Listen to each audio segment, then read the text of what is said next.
हर सदी में कोई एक ऐसा इंसान आता है जो अपने जज्बे से दुनिया का रुख बदल देता है, जिसने फुटपाथ पर डिक्शनरीज बेचकर पढ़ाई का खर्चा निकाला और आज बड़े बड़े बिजनेस टाइकून्स उसे कंसल्ट करके डिसीजंस लेते हैं। अनफिट एज अ ट्रेनर बोलकर कंपनीज ने जिसको रिजेक्ट किया था, आज वो एशिया का नंबर 1 मोटिवेशनल स्पीकर का अवार्ड जीत चुका है। और एक ऐसे बिजनेस कोच जिनकी लर्निंग्स अपनाकर कितने ही डूबते हुए बिजनेस और स्टार्टअप्स अपने पैरों पर खड़े हो गए और आज लाखों करोड़ों में खेल रहे हैं।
Are you really ready?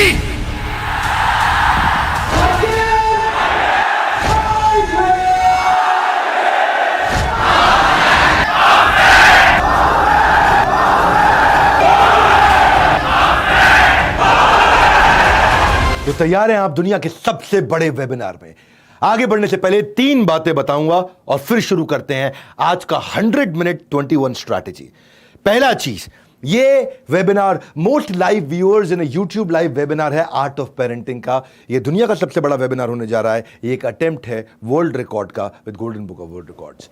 दूसरी चीज, ये वेबिनार हमने किया है करियर डिफेंस स्कूल के साथ पार्टनरशिप में। ये डिफेंस स्कूल की ट्रेनिंग कराते हैं, इंडियन आर्मी को बढ़िया मैन पावर तैयार करके देते हैं, ऑफिसर्स तैयार करते हैं, दे आर बिल्डिंग नेशन। सैनिक स्कूल की तैयारी कराते हैं या मिलिट्री स्कूल की तैयारी कराते हैं, RIMC देहरादून वगैरह। तो करियर डिफेंस स्कूल, आपका भी धन्यवाद इसमें पार्टनरशिप करने के लिए और इस वेबिनार को दुनिया में फैलाने के लिए। और तीसरी चीज, अपना डायरी पेन अपने नोट्स के लिए रेडी रखिएगा, अनइंटरप्टेड इंटरनेट अपना रेडी रखिए, क्योंकि ये कंटिन्यूस चलेगा 21 स्ट्रैटेजी।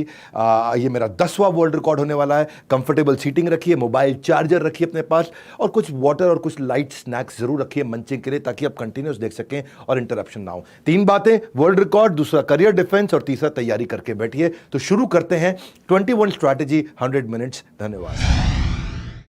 अपने बच्चों का पालन ऐसे करो कि आपके बच्चे बड़े होकर के आप ही की कहानी को बड़े गर्व से सुनाएं।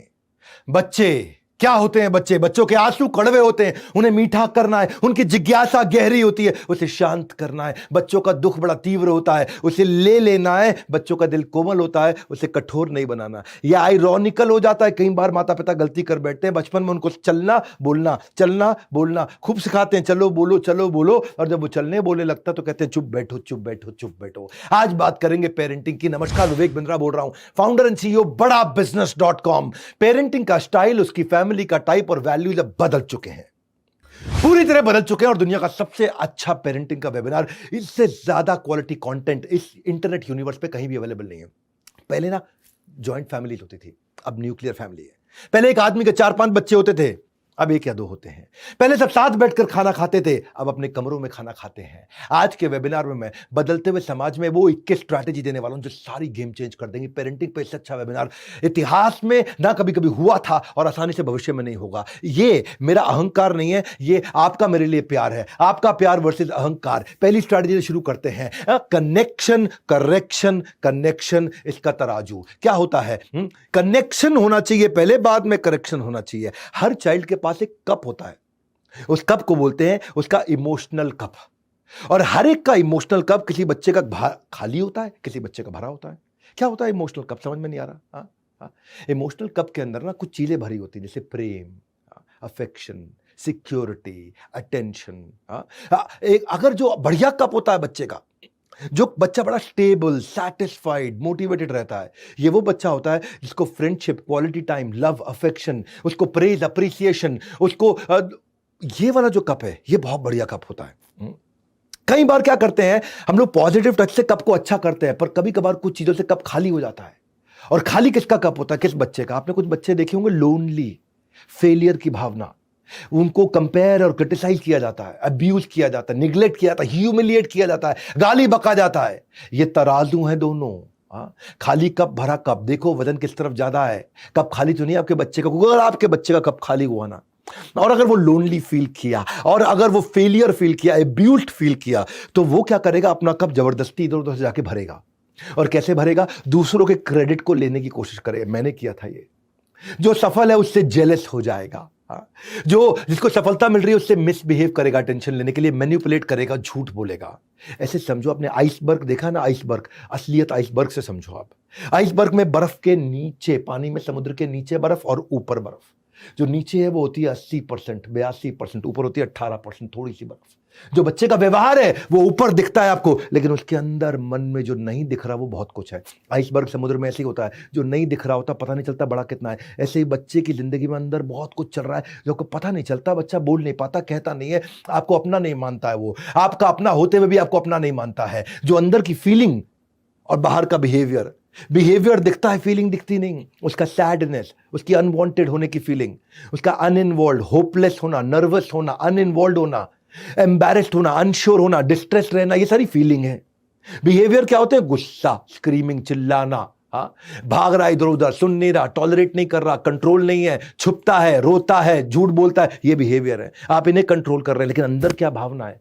वो अटैक्ड फील कर रहा है, अलोन फील कर रहा है। तो बच्चे की अंदर की भावनाओं को ठीक करना है, बाहर का व्यवहार अपने आप ठीक हो जाएगा। इसके लिए आपको पहले कनेक्ट करना है, फिर थोड़ा करेक्ट करना है, बाद में फिर कनेक्ट करना है। वो ये दुनिया जो है ना, आपके बच्चों के इमोशनल कप में छेद कर करके खाली करेगी। और ऐसा कर दो बच्चे को कि उसका इमोशनल कप कोई खाली ना कर पाए, उसको इतना प्रेम चाहिए होता है। यहां से हम शुरुआत करेंगे और पूरा वेबिनार आपको समझाऊंगा कि इमोशनल कप भरा कैसे जाता है। एक बात बताता हूं, इंटरनेट पर ढूंढने से भी आपको नहीं मिलेगा ऐसा न्यू एज पेरेंटिंग का ज्ञान, इसलिए ध्यान से अटेंड करना। इसलिए पूरा का पूरा प्रोग्राम। दूसरी स्ट्रैटेजी वो क्या है? Unlike teachers, parents are irreplaceable. क्या मतलब हुआ इसका? कि टीचर जो है ना उसको बदला जा सकता है, पेरेंट्स को नहीं बदला जा सकता। टीचर नया लाया जा सकता है, पेरेंट नहीं लाए जा सकते। मम्मी पापा नए ढूंढ के ले आए, हो सकता है पापा कभी बोल दे कि नहीं मम्मी ले आओ, है, लेकिन वास्तव में ये संभव नहीं है, केवल मजाक में संभव है। आप पेरेंट है, पेरेंट बने रहो, टीचर बनने की कोशिश मत करो। टीचर पहले ही बहुत है बाजार में, आपको पेरेंट बनना। Don't try to become teacher at home. Teacher को हायर करोगे, रिप्लेस करोगे, लेकिन आपको हायर और रिप्लेस नहीं किया जा सकता है। जब आप घर पहुंचते हो तो क्या चाहते हो? आपकी पत्नी आपसे प्रेम से बात करे या टीचर की तरह बात करे? जब आप काम के बाद घर आते हो तो आपकी पत्नी कैसे व्यवहार करे आपके साथ में? मैनेजर बन के व्यवहार करे या पत्नी की तरह व्यवहार करे? मैनेजर तो बहुत है, मैनेजर रिप्लेस हो सकते हैं, पत्नी रिप्लेस नहीं हो सकती। इसी प्रकार से टीचर रिप्लेस हो सकते हैं, पेरेंट्स रिप्लेस नहीं हो सकते। हमेशा चाइल्ड को क्या चाहिए? उसको चाहिए जब वो घर जाए तो उसको लविंग और केयरिंग पेरेंट मिले, एक और नया टीचर ना मिल जाए। क्योंकि पेरेंट जो है पहला मेंटर है, टीचर दूसरा मेंटर है। पेरेंट एक केयर गिवर है, फ्रेंडली, अप्रोचेबल होना चाहिए। ज्यादातर पेरेंट्स सोचते हैं कि अगर मैं स्ट्रिक्ट रहूंगा तो बच्चा अच्छा रहेगा। गलत फहमी है आपकी। जो माँ बाप हार्श रहे हैं अपने बच्चों के साथ ना, उनके बच्चे रिबेलियस ज्यादा बने हैं। स्ट्रिक्ट और अथॉरिटेरियन जो पेरेंट होते हैं चांसेस हैं कि उनके बच्चे को डिप्रेशन, अग्रेशन, मेंटल हेल्थ और बिहेवियर और डिसऑर्डर और स्ट्रेस, हमेशा लो सेल्फ एस्टीम ज्यादा होता है। In fact national crime record bureau कहता है कि 2020 में इसी पैंडेमिक के दौरान हमारे देश के अंदर 11,396 बच्चों ने सुसाइड किया है, यानी कि 31 बच्चे हर रोज सुसाइड कर रहे थे हमारे देश के अंदर।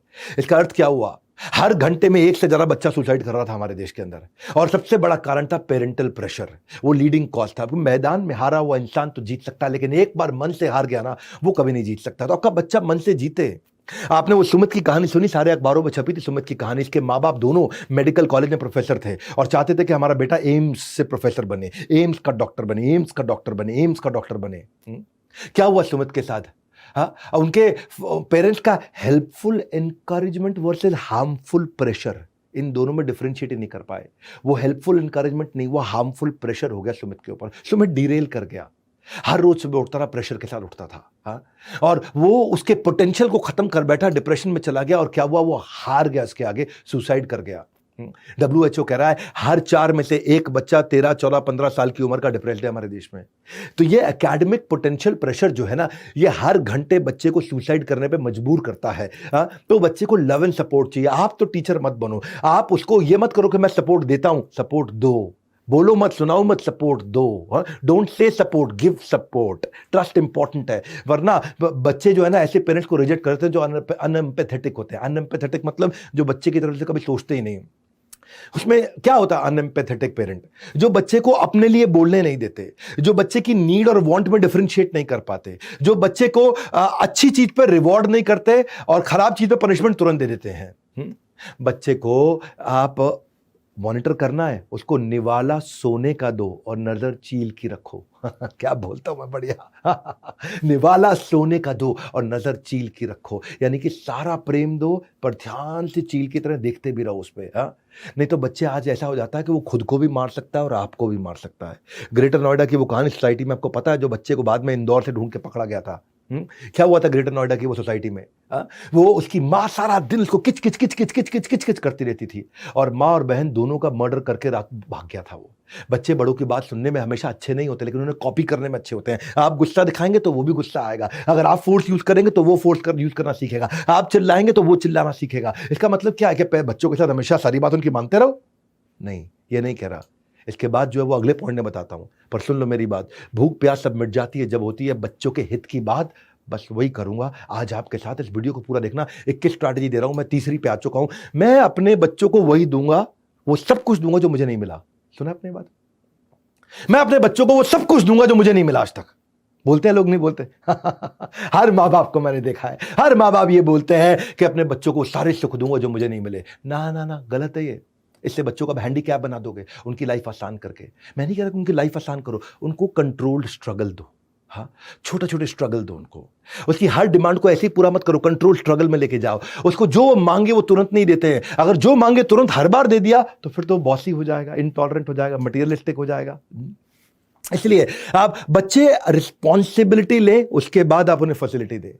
हाँ, डिजर्व बिफोर डिजायर, वो डिजर्व करे पहले, फिर उसकी डिजायर को पूरा करिए। रिस्पॉन्सिबिलिटी के बाद फैसिलिटी। उसको कैसे इंस्पायर करे कि वो छोटे छोटे स्ट्रगल देखे, रिजेक्शंस को फेस करे, आगे बढ़े, तब आप उसको बेनिफिट दें। अपॉर्चुनिटी दें उसको एक्सपीरियंस करने के लिए इन स्ट्रगल्स को। ये स्ट्रगल्स जो है ना वो नेसेसरी है उसकी एक्सपीरियंस करने के लिए, ताकि वो फ्यूचर में बड़ी बड़ी कठिनाइयों को हैंडल कर पाएगा। क्या है, दे विल बिकम, अदरवाइज पता क्या, उनकी अनरीजनेबल स्पेंडिंग हैबिट्स हो जाएंगी और वो मनी मैनेजमेंट भी नहीं सीख पाएंगे अगर सारे बेनिफिट उनको मिलते रहे, क्योंकि वो ओवर डिपेंडेंस है आपके फ्री फ्लोइंग बेनिफिट को लेकर के। स्ट्रगल नहीं करेगा तो वैल्यू नहीं करेगा। WHO कहता है कि पेरेंट्स जिनको नहीं मालूम है, जो बच्चों को स्ट्रगल करना नहीं सिखा पाते हैं, they are breeding nasty viruses. इसलिए कह रहा हूं बच्चों पे ना एक एहसान करो कि उनको, उनके ऊपर मुफ्त के एहसान मत करो। सलमान खान ने, मैं बोल रहा हूं यार, बच्चों पे एक एहसान करें कि उन पे मुफ्त के एहसान ना करें। हाँ, आपके बच्चे आपको जिंदगी भर के धन्यवाद करेंगे कि आपने उनको बिगाड़ा नहीं, बर्बाद नहीं किया। तो करा कैसे जाइए? बच्चों को डेफर्ड ग्रेटिफिकेशन सिखाइए।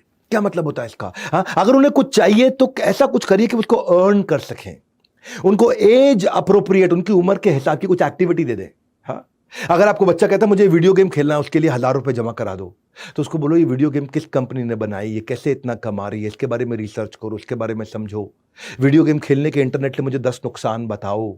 हाँ, उसे कुछ ना कुछ एक्टिविटी दो, वो एक्टिविटी कंप्लीट करेगा, वो रिसर्च करके आएगा। मैंने किया था, हाँ, ये हमारे एक कॉलीग के बेटे के साथ किया। बोलते हमेशा वीडियो गेम खेलने में लगा रहता है, क्या किया जाए? तो मैंने उनको बोला कि एक काम करते हैं, उस बच्चे को बोला मैंने, आप मुझे पहले ये रिसर्च करके बताओ कि वीडियो गेम खेलने के 10 नुकसान क्या है। वो गया, इंटरनेट से पहला राउंड कॉपी मारा। मैं कहा अच्छा नहीं लगा, थोड़ा और डिटेल में जाओ। फिर उसने 5 पेज का एक डॉक्यूमेंट बनाया। 10 साल के बच्चे ने 5 पेज का डॉक्यूमेंट बनाया कि वीडियो गेम खेलने के 10 नुकसान क्या हैं। और उसके बाद वो क्या बोला, अब ज़्यादा खेलूंगा नहीं। और बेचारे के बच्चे का खेलना भी कम हो गया अपने आप। उसे गोवा जाना है तो उसे पूछो गोवा में इंटरनेट पर रिसर्च करके बताओ गोवा में ढूंढने के लिए, घूमने के लिए क्या क्या है। अमृतसर जाना है, प्लेसेस ऑफ विजिट ढूंढ के बताओ। उसे कुछ भी चाहिए, उसे अर्न करने दो। अगर उसे नया खिलौना चाहिए तो उसे बोलो एक हफ्ता जब तुम सारे कमरों को साफ करोगे तो तुम्हें नया खिलौना मिल जाएगा। हाँ, तो ये क्या है, आप उसको स्ट्रगल दे रहे हो उसको अचीव करने के लिए। वो कहता है मुझे बाहर खाना है, तो पहले 6 दिन घर पे जो लौकी बनी है वो अच्छे से आपको खानी है, तब आपको बाहर खाने को अलाउ करेंगे हम। ये इससे क्या होगा, वो अर्न करेगा उसको, और वो इंस्पायर्ड रहेगा, वो नई नई चीजें सीखेगा भी इसके साथ में। और ऐसा नहीं लगेगा फ्री में मिल रहा है सब कुछ। बस यही है, हमें ये बहुत जरूरी है सीखना कि बच्चों को हम ऐसे इंटेलिजेंट स्ट्रगल्स दें। हाँ, मैंने भी जब हमारी कंपनी को बिल्ड किया ना, तो हमने बड़ा बिजनेस जूनियर, आजकल आप सब जानते हैं सबके सब बड़ा बिजनेस जूनियर की बहुत बात कर रहे हैं, क्योंकि जूनियर में हमने एग्जाम के साथ भी, एग्जाम के बाद भी पूरा एक नया करिकुलम बना दिया है। इसमें हमने 22 स्टेट बोर्ड कवर किए, 2 नेशनल बोर्ड कवर किए हैं, 2 इंटरनेशनल बोर्ड, 26 बोर्ड कवर किए हैं। अब छोटा बच्चा, उसको rhymes, English, EVS, mathematics, art and craft, रीमा बोलते हैं इसको, उसकी लर्निंग मेथोडोलॉजी में एलकेजी से लेकर के हमने 10,000 गेम्स डाल दी टॉडलर्स के लिए, फ्लैश कार्ड डाले, ताकि बच्चा अगर सीखे तो सीखने में उसको मजा भी आए। उसको राइम्स भी 26 सेकंड के लूप में चलाते हैं हम लोग, कर्सिव राइटिंग सिखाते हैं हमारी ऐप के अंदर। हमने बहुत सस्ता कोर्स लॉन्च किया, बड़ा बिजनेस जूनियर, बहुत अफोर्डेबल कर दिया है। इंग्लिश के फोनेटिक्स, उसको वोकैब स्किल, थेरेपी, सब कुछ सीखना, हैंड राइटिंग, उसको प्रिंट आउट निकाल करके हैंड राइटिंग सीख सकता है हमारे साथ में, pattern hand writing, small capital कैसे सीखेगा। अगर आपके बच्चे को भी कुछ करना है ना ऐसा कि पापा मुझे ऐसा चाहिए, मुझे वैसा चाहिए, उसको बोलो बड़ा बिजनेस ऐप पे जाओ, स्पेशल बी सेक्शन में हाउ टू स्पेल सीखो, वहां जाके जनरल नॉलेज सेक्शन में जाओ, जनरल नॉलेज बढ़ाओ, वहां पे museum, moral story, history, puzzle game, conceptual, उसको बोलो ऐप पे जाओ, इतनी एक्टिविटी करके दिखाओ, फिर आपको मैं ये दूंगा। उसको बोलो सेक्शन 2 इंप्रूव जीके में जाओ, जनरल नॉलेज इंप्रूव करो, तब मैं करके दूंगा। ये स्ट्रगल के बाद जब आप उसको बेनिफिट देते हो, उसके बाद जो बेनिफिट है वो अर्नड बेनिफिट है। फिर वो आपसे बिना बात के हर चीज नहीं मांगेगा। बच्चों की हर समस्या का ना, ये जो प्रोग्राम दे रहा हूं, ये बनेगा सूत्रधार।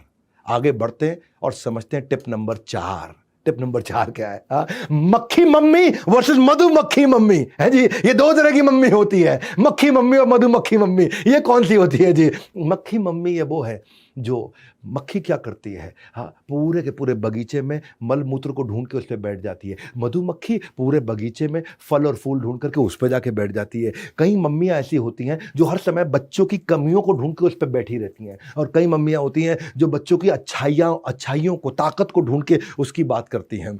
आज भी एक सर्वे बताता है कि 90% मम्मियां मधुमक्खी मम्मी की तरह हैं। मैंने आपको आसान भाषा में करने के लिए शब्द इस्तेमाल किया है। मुद्दा आप समझिए, आप हमेशा हर समय बच्चों की नेगेटिव को ढूंढ के, इसकी तो हैंडराइटिंग खराब है जी, एक जगह टिक के नहीं बैठता, बोलता ही नहीं है, तो अब बहुत शरारती है, टीचर हमेशा इसकी शिकायत करते हैं। शर्मा जी के बेटे को देखो, वर्मा जी के बेटे को देखो, उससे सीखो, इससे सीखो, इसका पढ़ाई में मन नहीं लगता है, पूरा दिन खिलवा लो, पूरा दिन खिलवा लो। 10% पेरेंट्स हैं केवल जो मधुमक्खी मम्मी है, जो बच्चे की ताकत को ढूंढते हैं, एनकरेज करते हैं और उसको और काम पे लगाते हैं, और बढ़िया से लगता है, उसकी यूनिक स्ट्रेंथ को ढूंढते हैं। हर बच्चा यूनिक है, उसके पास अपनी एक ताकत है, उसको कंपेयर मत करो, उसे क्रिटिसाइज मत करो। ज्यादा क्रिटिकल पेरेंट है ना, बच्चे को बर्बाद कर देते हैं। हाँ, तो ये इंपीड करता है बच्चे के लिए। उसको रिवॉर्ड दोगे, उस पर असर खत्म हो जाएगा, पनिशमेंट दोगे, असर खत्म हो जाएगा। और ऐसा बच्चा, उसको बड़ी खुशी छोटी दिखाई देने लगती है और छोटा सा दुख बहुत बड़ा दिखने लग जाता है। दोबारा बोलूंगा, मैं क्या बोलता हूं, क्या बढ़िया बोल देता हूं मैं। हाँ, उसको बड़ी खुशी छोटी दिखती है और छोटा दुख बहुत बड़ा दिखने लग जाता है, और बच्चा आपके साथ आपका अपना रहता नहीं है। ऐसा बच्चा, उसको 1 घंटा बैठ के पढ़ने के लिए अगर बोलो, आधा घंटा पढ़ता है तो तारीफ करोगे, आधा घंटा पढ़ा, वेरी गुड यार, वेरी गुड, हाँ वेरी गुड, अप्रिशिएट करो। मक्खी मत बनो, मधुमक्खी बनो। अगर वो खूब तैयारी करता है और पास नहीं होता तो कोई बात नहीं, उसको तैयारी की शाबाशी दो। फेल होने के लिए गाली मत दो, तैयारी की शाबाशी दो। हाँ, ओवर एम्फसाइज करोगे हर समय मिस्टेक पे ना, तो परमानेंट नेगेटिव बिलीफ में उसके एंटर कर जाएगा, मेरे से कुछ हो ही नहीं सकता, मैं कुछ कर ही नहीं सकता। क्योंकि पेरेंट्स जो है ना, वो पहला चश्मा होते हैं बच्चे का। पहली बार अगर दुनिया को देखता है ना बच्चा, तो पेरेंट्स के चश्मों से देख करके देखता है। इसलिए ये जो मक्खी मम्मी जो है ना, वो हमेशा या तो बच्चे को मारेगी, बिना बात के मारेगी, इग्नोर करेगी उसके प्रश्नों को, उसके इंक्विजिटिवनेस को, वो ध्यान से सुनना नहीं बच्चे की बात को। जो बच्चा नहीं कह रहा है तो उसको तो बिल्कुल नहीं समझना, जब जो कह रहा है उसको नहीं समझ रहे तो नहीं कह रहा उसको कौन समझ लेता है। और कभी कभार तो बच्चा अच्छा करता है तो माँ बोलती देखा मैंने करा है, मैंने करा है। उसके क्रेडिट को क्यों ले रहे हो? बच्चे से क्या कंपेरिजन? हाँ, बच्चे देखा मेरे कारण के, मैं मेरी जैसी मां ना होती ना कहीं का नहीं। क्यों क्यों बच्चे के साथ कंपैरिजन? शर्म आनी चाहिए। कठोर बोल रहा हूं आज आपको, लेकिन ये वीडियो आपकी गेम चेंज कर देगा। हाँ, बच्चे को दूसरों के सामने डिसिप्लिन नहीं किया जाता, अकेले में किया जाता है। क्योंकि कई बार क्या करते हैं, हर समय एडवाइस करते हैं, एनकरेजमेंट देते नहीं। उसने कुछ अच्छा किया, उससे प्राउड फील नहीं किया, वो कोई मेडल लेके आया स्पोर्ट्स का, स्पोर्ट्स कौन देखता है जी। हाँ, उसकी अचीवमेंट पे कोई अच्छा रिएक्शन नहीं, और जब वो कोई गलती करे तुरंत पकड़ लो उसको। इसको बोलते हैं बैड पेरेंटिंग। और ये केवल एक एक्ट नहीं है, ये आपकी आदत है बैड पेरेंटिंग। पुअर पेरेंटिंग जो है ना, इंटेंशनल नहीं होती। मैं जानता हूं आपकी इच्छा थी बच्चा आगे बढ़े, लेकिन ये इंटेंशनल नहीं, कॉन्सिक्वेंशियल है। कॉन्सिक्वेंस तो उसके आएंगे।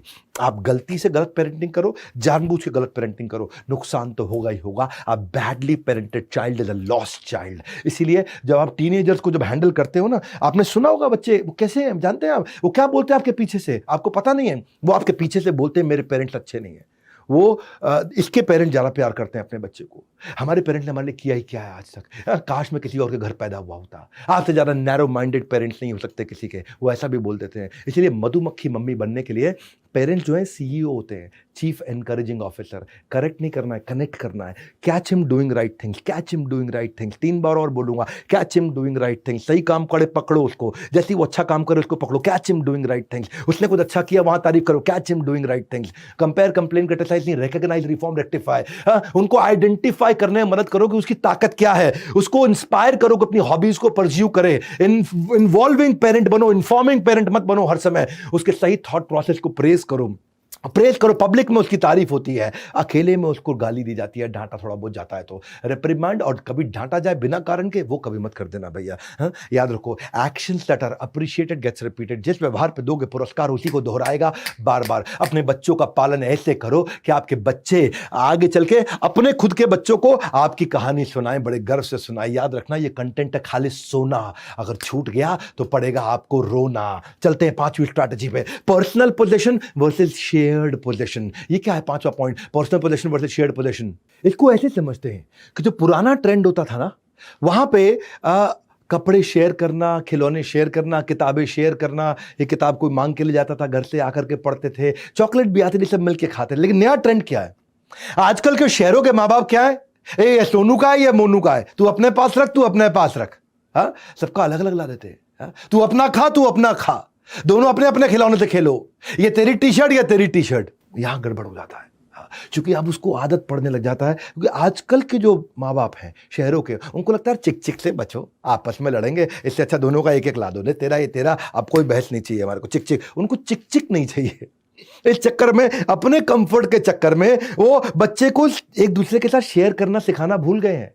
और फिर पर्सनल पोजेशन, ये मेरा, ये सेल्फिशनेस, ये मेरा, सेल्फ सेंटर्ड। हाँ, और बच्चों को क्या चाहिए? उनको चाहिए कि वो सीखें, शेयर करें। उससे उनके अंदर कोऑपरेट करने की, नेगोशिएट करने की भावना आएगी। अगर वो शेयर करेगा तो कोलैबोरेशन सीखेगा, नहीं करेगा तो आइसोलेशन में चला जाएगा। कोऑपरेशन की जगह कॉन्फ्लिक्ट करेगा, उसके अंदर दूसरों की जगह फीलिंग की जगह इनडिफरेंट हो जाएगा। वो दूसरों के लिए सेंसिटिव होने की जगह इनसेंसिटिव हो जाएगा। वो किसी को समझेगा नहीं, अंडरस्टैंड नहीं, इग्नोर करेगा सामने वाले के इमोशंस को। वार्मथ होता है ना, वार्मथ, प्यार, अपनापन, वो होने की जगह कोल्ड हो जाएगा। ये मेरा है, ये मेरा है, ये मेरा है। केयरिंग की जगह अनकेयरिंग, डिसलाइकिंग, कम्युनिकेट नहीं करेगा, डिस्टेंस रखेगा। लव की जगह यही सब चीजें। फुलफिलमेंट की फीलिंग और हॉलो की फीलिंग का डिफरेंस समझना है।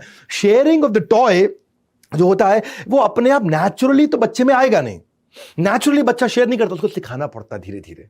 शेयरिंग का एक इतिहास है। हाँ, इतिहास, कबीले में लोग हुआ करते थे ना जंगल में, वो भी जब कोई शिकार करते थे तो बाजू के कबीले वाले के साथ भी शेयर करते थे। आओ भैया, हमने इतना खाने भोजन का अरेंजमेंट किया, आप भी ले लो। अच्छा ये बताओ जंगल में कहाँ पे शिकार करें, कैसे करें, तुम्हारा क्या आइडिया, अपना आइडिया शेयर करो। एक दूसरे से चीजें शेयर करते थे, आइडिया शेयर करते थे। फिर बार्टर चालू हुआ, और बार्टर के बाद फिर बिजनेस चालू हुआ। हाँ, ये एक्सट्रीमली एडवांटेजियस है, ये इससे उसका मॉरल डेवलपमेंट भी होगा बच्चे का। उसको एनकरेज करो शेयर करने के लिए, क्योंकि शेयरिंग में ना उसको कॉम्प्रोमाइज सीखेगा, वो फेयरनेस सीखेगा। हाँ, वो ये सीखेगा कि मैं अगर इसको दूंगा तो मुझे कुछ मिल भी सकता है। इसलिए आप बच्चों के साथ ऐसी game Khelo, turn by turn वाली गेम खेलो। तुम मुझे ग्रीन ब्लॉक्स दो, मैं तुम्हें रेड ब्लॉक दूंगा। अब ये तुम्हारी टर्न है, अब ये मेरी टर्न है। वो शेयर उनसे बात करो कि जब तुमने अपने खिलौने उसको दिए थे खेलने के लिए, मेरे को बहुत बढ़िया लगा, पापा को अच्छा लगा मैंने दिए खिलौने से खेलने के लिए। हाँ, देखो वो जो लड़की आई थी उसने तुम्हारी बहन को अपनी डॉल दी, कितनी प्यारी बच्ची है।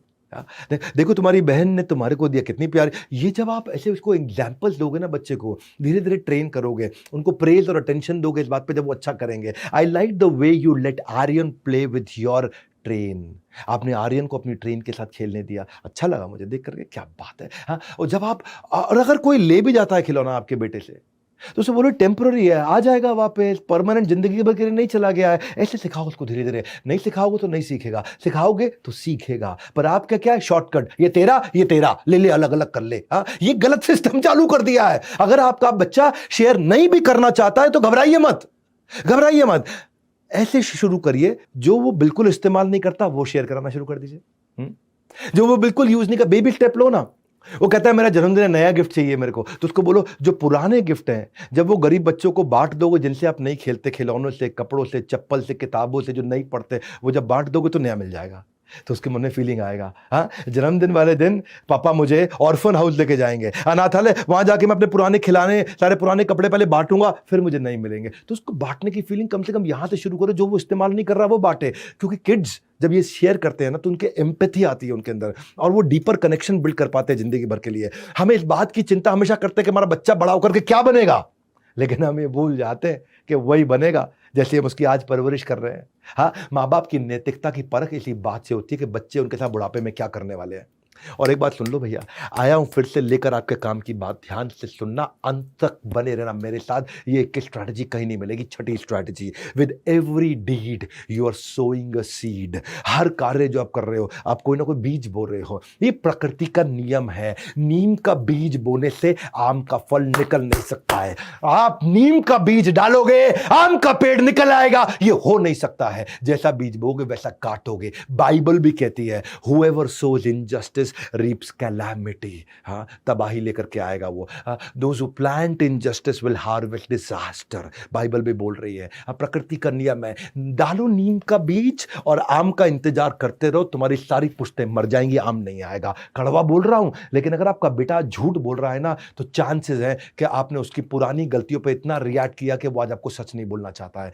अगर आपका बेटा आज सीक्रेटिव है, आपसे सीक्रेट रखता है, आपसे बात छुपाता है, तो चांसेस हैं जब उसने सच बोला था तो आपने उस बात को इतना बढ़ चढ़ करके डांटा कि उसको वो आज मन करता है कि वो सीक्रेट रखे। अगर आपके बच्चे का सेल्फ एस्टीम कम है, तो चांसेस है कि आपने उसको एनकरेज नहीं किया है पहले। अगर आपका बच्चा आज अपने लिए खड़ा नहीं हो पाता है, तो चांसेस है पब्लिक में आपने उसकी बहुत बेइज्जती करी है। अगर आपका बच्चा आज घबराया हुआ, कावर्ड, अंदर से डरा हुआ रहता है, तो चांसेस है कि आपने उसको स्ट्रगल करके जीतने नहीं दिया। अगर आपका बच्चा आज दूसरों की फीलिंग की रिस्पेक्ट नहीं करता है, तो चांसेस है कि आपने उसकी फीलिंग का रिस्पेक्ट नहीं किया। मैं बोल रहा हूं, प्रकृति का नियम है, नीम का बीज बोने से आम का फल नहीं मिलता है। जो बोओगे वो काटोगे। अगर आपका बच्चा आज जेलस है दूसरों से, तो चांसेस आपने उसे इतना कंपेयर किया उस दूसरों के साथ में कि आज वो दूसरों की सफलता से बहुत जेलस फील करता है। अगर आपके बच्चे में इमोशनल प्रॉब्लम है, तो आपने उसको पेशेंटली सुना नहीं है। अगर आपने सुना नहीं है, तो इसलिए वो इमोशनली डिस्टर्ब्ड है अंदर से। अगर आपका बच्चा डिसीजंस नहीं ले पाता है अपने, इसलिए नहीं लेता है क्योंकि आपने उसको इतने डिसीजन अपने दे दिए खुद के, आपने इतना ओवर गाइड किया उसको आज तक कि वो अपने डिसीजन आज ले नहीं पा रहा है। अगर आपके बच्चे में हर समय एंग्जाइटी का प्रॉब्लम है, तो चांसेस है कि माँ बाप आपस में खूब लड़े उस बच्चे के सामने। हाँ, अगर आज आपका बच्चा एग्रेसिव है, तो चांसेस है कि आपने उसके ऊपर कई बार हाथ उठाया, तो उसको ही समझ में आया कि हाथ उठाने से बात बन जाती है। प्रकृति का नियम है, नीम का बीज बोने से आम का फल मिल सकता नहीं है। कुछ कर लो भैया, कुछ कर लो। ये प्रकृति का नियम, और प्रकृति की एक प्रकृति है कि उसकी प्रकृति कभी बदलती नहीं है। ये नेचर का नेचर है कि उसका नेचर नहीं बदलता। जैसा बोगे वैसा काटोगे। अगर आज आपका बच्चा रूड है ना, तो चांसेस हैं कि आपने अपने स्पाउस के साथ रूडली बिहेव किया या दुनिया के साथ रूडली बिहेव किया। अगर आपका बच्चा आज दुखी है मन से, चांसेस है कि आपने उसे बहुत इग्नोर किया था। अगर आज आपका बच्चा गिल्ट में जी रहा है, तो आपने उसे बहुत क्रिटिसाइज किया था कि तेरी गलती, इसलिए उसको लगता है आज हर चीज़ में हाँ ये मेरी गलती है। अगर आपके बच्चे की आज सेल्फ एस्टीम खत्म है, तो आपने उसको नेगेटिव नामों से गंदे नामों से बुलाया है। यही है प्रकृति का नियम। नीम का बीज बोने से आम का फल मिलता नहीं है, जो बोओगे काटोगे। मैं आता हूं उसका सोल्यूशन क्या है। अगर आपका बच्चा बात समझो पहले मेरी, कि आपका बच्चा कैजुअल इसीलिए है क्योंकि आप उसके लिए एक अच्छे रोल मॉडल नहीं है। इसलिए ये बोलने की जगह कि जो मैं कह रहा हूं वो करो, ये मत बोलिए जो मैं कह रहा हूं वो करो। हाँ, क्योंकि आप जो आप कर रहे हैं वो करेगा। अगर आप खुद आप उसे बोल रहे हैं बेटा फ्रूट्स खाओ, और खुद आप खा रहे हो आलू के चिप्स, हाँ, तो वो भी आलू के चिप्स खाएगा। अगर आप उसे कह रहे हो पढ़ो और आप खुद सारा दिन टीवी देख रहे हो, तो वो भी टीवी देखेगा। लाइकली ज्यादा यही है कि वो वही ऑप्ट करेगा जो आप कर रहे हो। With every deed you are sowing a seed. एक बार की बात थी कि एक चोर इतनी सारी चोरियां करने के बाद इतनी बार पकड़ा जा चुका था कि जज ने उसको क्या बोला। जज ने बोला कि अब मैं तुम्हें ताउम्र कैद दे रहा हूं। उम्र कैद समझते हैं ना आप, सारी जिंदगी की कैद दे रहा हूं तुम्हारे को। तो जज ने उसको अलग से सजा सुनाई और बोला फांसी नहीं, लेकिन उम्र कैद तुम्हें देनी पड़ेगी, तुम इतनी बार चोरी कर चुके हो। तो बच्चे ने बोला मेरी एक छोटी सी ख्वाहिश है जेल जाने से पहले। पूछा क्या ख्वाहिश है? बोला अपनी माँ से 1 मिनट मिलना चाहता हूँ। सब हैरान हुए, माँ से देखो कितना प्यार करता है, माँ से 1 मिनट मिलना चाहता है। जब माँ आई और मिली माँ, तो माँ को मिलते ही उसने माँ को जोर से धक्का दिया और खुद रोने लग गया। लोग खड़े हुए हैरान हो गए, माँ को धक्का देके ये खुद रो रहा है। हम सोचे कि शायद माँ से प्यार करता है इसलिए बोला। हाँ, और क्या बोला कि मेरी इस दशा की जिम्मेदार मेरी माँ है। पहली बार जब मैं स्कूल से पेंसिल चुरा के लाया था, उसने मुझे शाबाशी दी थी। उस दिन शाबाशी देने की जगह थप्पड़ लगा दिया होता या डांट दिया होता। जब मैं बच्चे से लड़ाई करते वक्त किसी का सर फोड़ के आया, तो उसने मुझे माफी मांगना नहीं सिखाया, उसने मेरा साथ दिया। उससे मैं गुंडागर्दी सीखा। चोरी का सामान घर पे लाने से वो गर्व महसूस करने की जगह मुझे दंड दिया होता, तो आज मुझे उम्र कैद नहीं मिली होती। यही बात है, प्रकृति का नियम है, नीम का बीज बोओगे तो आम का फल निकलता नहीं है। ऐसा व्यक्ति जो बच्चों को ऐसे माँ बाप को दुनिया में लाना ही नहीं चाहिए कि अगर आप उनकी परवरिश ना कर सको, क्योंकि एक खराब किया हुआ परवरिश का, गलत परवरिश से किया हुआ बच्चा न केवल खुद के लिए, न परिवार के लिए, बल्कि समाज के लिए भी एक दुख का बहुत बड़ा कारण बनता है। इसीलिए कह रहा हूं, न्यू एज पेरेंटिंग का मिलेगा पूरा ज्ञान अगर लगाकर सुन लिया ढंग से ध्यान। आज ध्यान लगा लो, नोट्स बना लो। ये मेरा एक पावरफुल इवेंट मैं कर रहा हूं और सारी की स्ट्रैटेजी ध्यान से सुनना। ये कभी नहीं मिलेंगे इंटरनेट के यूनिवर्स में। इतना बढ़िया कंटेंट, इतनी फास्ट स्पीड पे, इतना गैस नहीं देता हूं, रियल कंटेंट दे रहा हूं। 7वीं स्ट्रैटेजी, कंस्ट्रक्टिव एंटरटेनमेंट। क्या होता है कंस्ट्रक्टिव एंटरटेनमेंट? कंस्ट्रक्टिव एंटरटेनमेंट का मतलब है ये वो एंटरटेनमेंट है जिससे बच्चे को मजा तो आए लेकिन सीख भी जाए कुछ कुछ साथ में। मजे में कैसे सीखे? बच्चे को मजा करना है, हाँ, लेकिन आपकी इंटेलिजेंस होनी चाहिए कि वो मजे में कैसे सीख जाए। हाँ, जो भी चीज आप चाहते हो कि बच्चा याद रखे, उसे गेमिफाई कर दो, उसमें गेम कर दो। बहुत सारी गेम्स होती हैं। ऐसी चीजें मत करो जिसमें क्रिटिकल थिंकिंग और क्रिएटिविटी इन्वॉल्व ना हो। ऐसे गेम मत खेलो। वो गेम खिलाओ उसको घर में, जैसे नेम प्लेस एनिमल थिंग। ये वोकैबुलरी इंप्रूव करने के लिए कितना बढ़िया पुराना गेम है, सालों साल से लोग खेल रहे हैं कि नेम प्लेस यानी प्लेस क्या, अमेरिका ए खत्म हुआ तो अगला ए से चालू होगा, अंटार्कटिका, फिर ए खत्म हुआ तो फिर ए से चालू होगा, अहमदाबाद, अब डी से चालू होगा, दिल्ली, अब आई से चालू होगा, इंदौर। इस चक्कर में उसकी वोकैबुलरी अच्छी हो जाती है। या फिर उसको मसालों के नाम हिंदी इंग्लिश में कराओ। हाँ, कि नमक को इंग्लिश में सॉल्ट बोलते हैं, हल्दी को टर्मरिक बोलते हैं, जीरा को क्यूमिन सीड्स बोलते हैं, मेथी को फेनुग्रीक बोलते हैं, सौंफ को फनल सीड्स बोलते हैं। अब कई लोगों को नहीं मालूम ये। राई को क्या बोलते हैं? मस्टर्ड सीड बोलते हैं। इलायची को कार्डमम बोलते हैं। ये ऐसी गेम्स खिलाओगे ना तो वो गेम खेलेगा, मजा भी आएगा और सीखेगा। हाँ, बर्तन होते हैं। अब बर्तन में ओखली को मोटर बोलते हैं, नहीं मालूम। चकला बेलन, बेलन से आप पीट तो देते हो, लेकिन बेलन को बोलते क्या? रोलिंग बोर्ड और रोलिंग पिन मालूम होना चाहिए बच्चों को। केतली को केटल बोलते हैं, कढ़ाई को वॉक बोलते हैं, तवा को ग्रिडल बोलते हैं, छलनी को सीव बोलते हैं, कद्दूकस को गाटर बोलते हैं। ये सिखाओ उसको, एंटोनिम सिनोनिम सिखाओ उसको। Giant, dwarf, arrogant, humble, knowledge, ignorance उसको सिखाओ। अटैक, डिफेंड, सनी, क्लाउडी, उसको blunt, sharp, marvellous, terrible, timid, bold, उसको कुछ वर्ड सिखाओ। उससे क्या है, सीखते सीखते उसको मजा आने लगेगा। जो चीज आप चाहते हो बच्चा याद रखे, उसको गेमिफाई कर दो, उसमें गेम डाल दो। प्लेइंग गेम्स जिसमें क्रिटिकल थिंकिंग नहीं है, ऐसा नहीं होना चाहिए। इसी को बोलते हैं कंस्ट्रक्टिव एंटरटेनमेंट। मॉन्यूमेंट याद कराओ। ताजमहल कहाँ है? आगरा में। जंतर मंतर कहाँ है? दिल्ली में। आमिर फोर्ट कहाँ है? जयपुर में। हवा महल कहाँ है? जयपुर में। या फिर चार मीनार कहाँ है? हैदराबाद में। गेटवे ऑफ इंडिया कहाँ है? मुंबई में। सिटी पैलेस कहाँ है? उदयपुर में। अच्छा ये बताओ, चेंज कर दो, उसको पूछो अमृतसर में क्या है? Golden temple. ऐसी इसको शहरों के निकनेम्स इसको याद कराओ। निकनेम क्या है? जोधपुर का निकनेम ब्लू सिटी, मैसूर का ग्रीन सिटी, जयपुर का पिंक सिटी, अहमदाबाद का मैनचेस्टर ऑफ इंडिया, आनंद का milk city of India, diamond city of India Surat में है, सिटी ऑफ नवाब लखनऊ है, क्वीन ऑफ हिल्स मसूरी है। आप उसको अलग से बहुत सारे, अब जितने मुझे याद आ रहे हैं फटाफट से बता रहा हूं आपको। सिल्क सिटी कौन सी? भागलपुर। लेदर सिटी कौन सी? कानपुर। तो ये याद कराओ उसको ऐसे, वो गेम खेलते खेलते बहुत कुछ सीख जाएगा। वो गेम जिसमें क्रिटिकल थिंकिंग नहीं, जो चाहते हो बच्चा याद करो उसे गेमिफाई कर दो। कब से बोल रहा हूं मैं, फ्री फ्लोइंग चीज नहीं, जो गोल ओरिएंटेड चीजें हो। मंदिर उसको याद करो, बिल्कुल बहुत छोटा बच्चा है, मंदिर में ले जाओ, उसको पूछो ये कौन से भगवान है, मतलब पूछो दुर्गा देवी कहां है, तो भाग के जाएगा दुर्गा देवी को छू के आएगा। हाँ, सीताराम कहां है, भाग के जाएगा सीताराम को छू करके आएगा। शिव पार्वती कहां है, भाग के जाएगा पार्वती शिव को छू के आए। गणेश जी कहां है, भाग के जाए गणेश जी को छू करके आए। हनुमान जी कहां है, भाग के जाए हनुमान जी को मत्था टेक करके आए। हाँ, शिवलिंग कहां है, भाग के जाए शिवलिंग को मत्था टेक के आए। राधा कृष्ण कहां है, भाग के जाए राधा कृष्ण को मत्था टेक करके आए। हाँ, आप डिक्शनरी होती है, डिक्शनरी पकड़ा दो उसके हाथ में, उसको बोलो डिक्शनरी में ए से लेकर जेड तक 26 लेटर हो गए, हर दिन एक लेटर को उठा लो उस अल्फाबेट से। ए से उठा लो, आज बी से उठाएंगे, आज सी से उठाएंगे, आज डी से उठाएंगे, आज ई से उठाएंगे, आज जेड से उठाएंगे, और एक दिन में एक शब्द सीखे, वो उसका मीनिंग क्या है वो सीखे। आप उसको, और नहीं तो कुछ कम से कम राज्य की कैपिटल सिखानी शुरू कर दो। आप गूगल बॉय का इंटरव्यू देखा था आपने हमारे बड़ा भारत चैनल पे? मेरे ख्याल 2 मिलियन व्यूज हो चुके होंगे। हाँ, वो जो गूगल बॉय ऑफ इंडिया, अब वो कौटिल्य पंडित को ऐसी तो माता पिता ने सिखाया था, उसको बचपन से यही सब सिखाते थे वो। हाँ, मणिपुर की कैपिटल इम्फाल, सिक्किम की कैपिटल गैंगटॉक, हिमाचल की कैपिटल शिमला, गुजरात की कैपिटल गांधीनगर, केरला की तिरुवनंतपुरम, आसाम की दिसपुर, गोवा की पानाजी, आंध्र प्रदेश की अमरावती। याद नहीं रहती हैं, लेकिन आप ये गेम्स खेलोगे उसको याद हो जाएंगे। टाइम बिताओ उसके साथ में, बच्चे के साथ में। और वो मैं बार बार आपसे बोल रहा हूं, जो चीज चाहते हो वो सीखे, उसको गेमिफाई कर दो। प्लेइंग गेम में ना आपको बस सिंपल इतना करना है कि बोर्ड गेम, चेस खिला दो, स्क्रैबल खिला दो, क्रॉसवर्ड खिलाओ, पिक्शनरी खिलाओ, प्रॉब्लम सॉल्विंग कराओ, कॉन्सेंट्रेशन बढ़ाओ, मेमोरी रिकॉल उसकी बढ़ेगी। ज्वेलरी मेकिंग, सोप मेकिंग लड़की है तो कितना कुछ आप कर सकते हो। और कुछ नहीं तो एटलस पकड़ा दो, लगा रहेगा एटलस के साथ। मैंने ये थॉट प्रोसेस को रखा था अपनी टीम के साथ, लीडरशिप के साथ। जब मैं ये सेमिनार करने जा रहा था ना, उस सेमिनार के बारे में, आज के सेमिनार के बारे में मैंने आज से 1.5 साल पहले, 1 साल पहले सोचा था बहुत डिटेल में। और तब मैंने बड़ा बिजनेस जूनियर बिल्ड करना शुरू किया था कि हमारे को विजुअल लर्निंग देनी है बच्चों को, ताकि उनकी क्यूरियोसिटी, इमेजिनेशन रहे। और वही बड़ा बिजनेस जूनियर हमने किया। Fun, quizzes, drag and drop, match the column, real life video, caterpillar butterfly कैसे बनती है उसकी रियल लाइफ वीडियो दी हमने। कंसेप्चुअल क्लैरिटी आ जाती है उससे बच्चों को।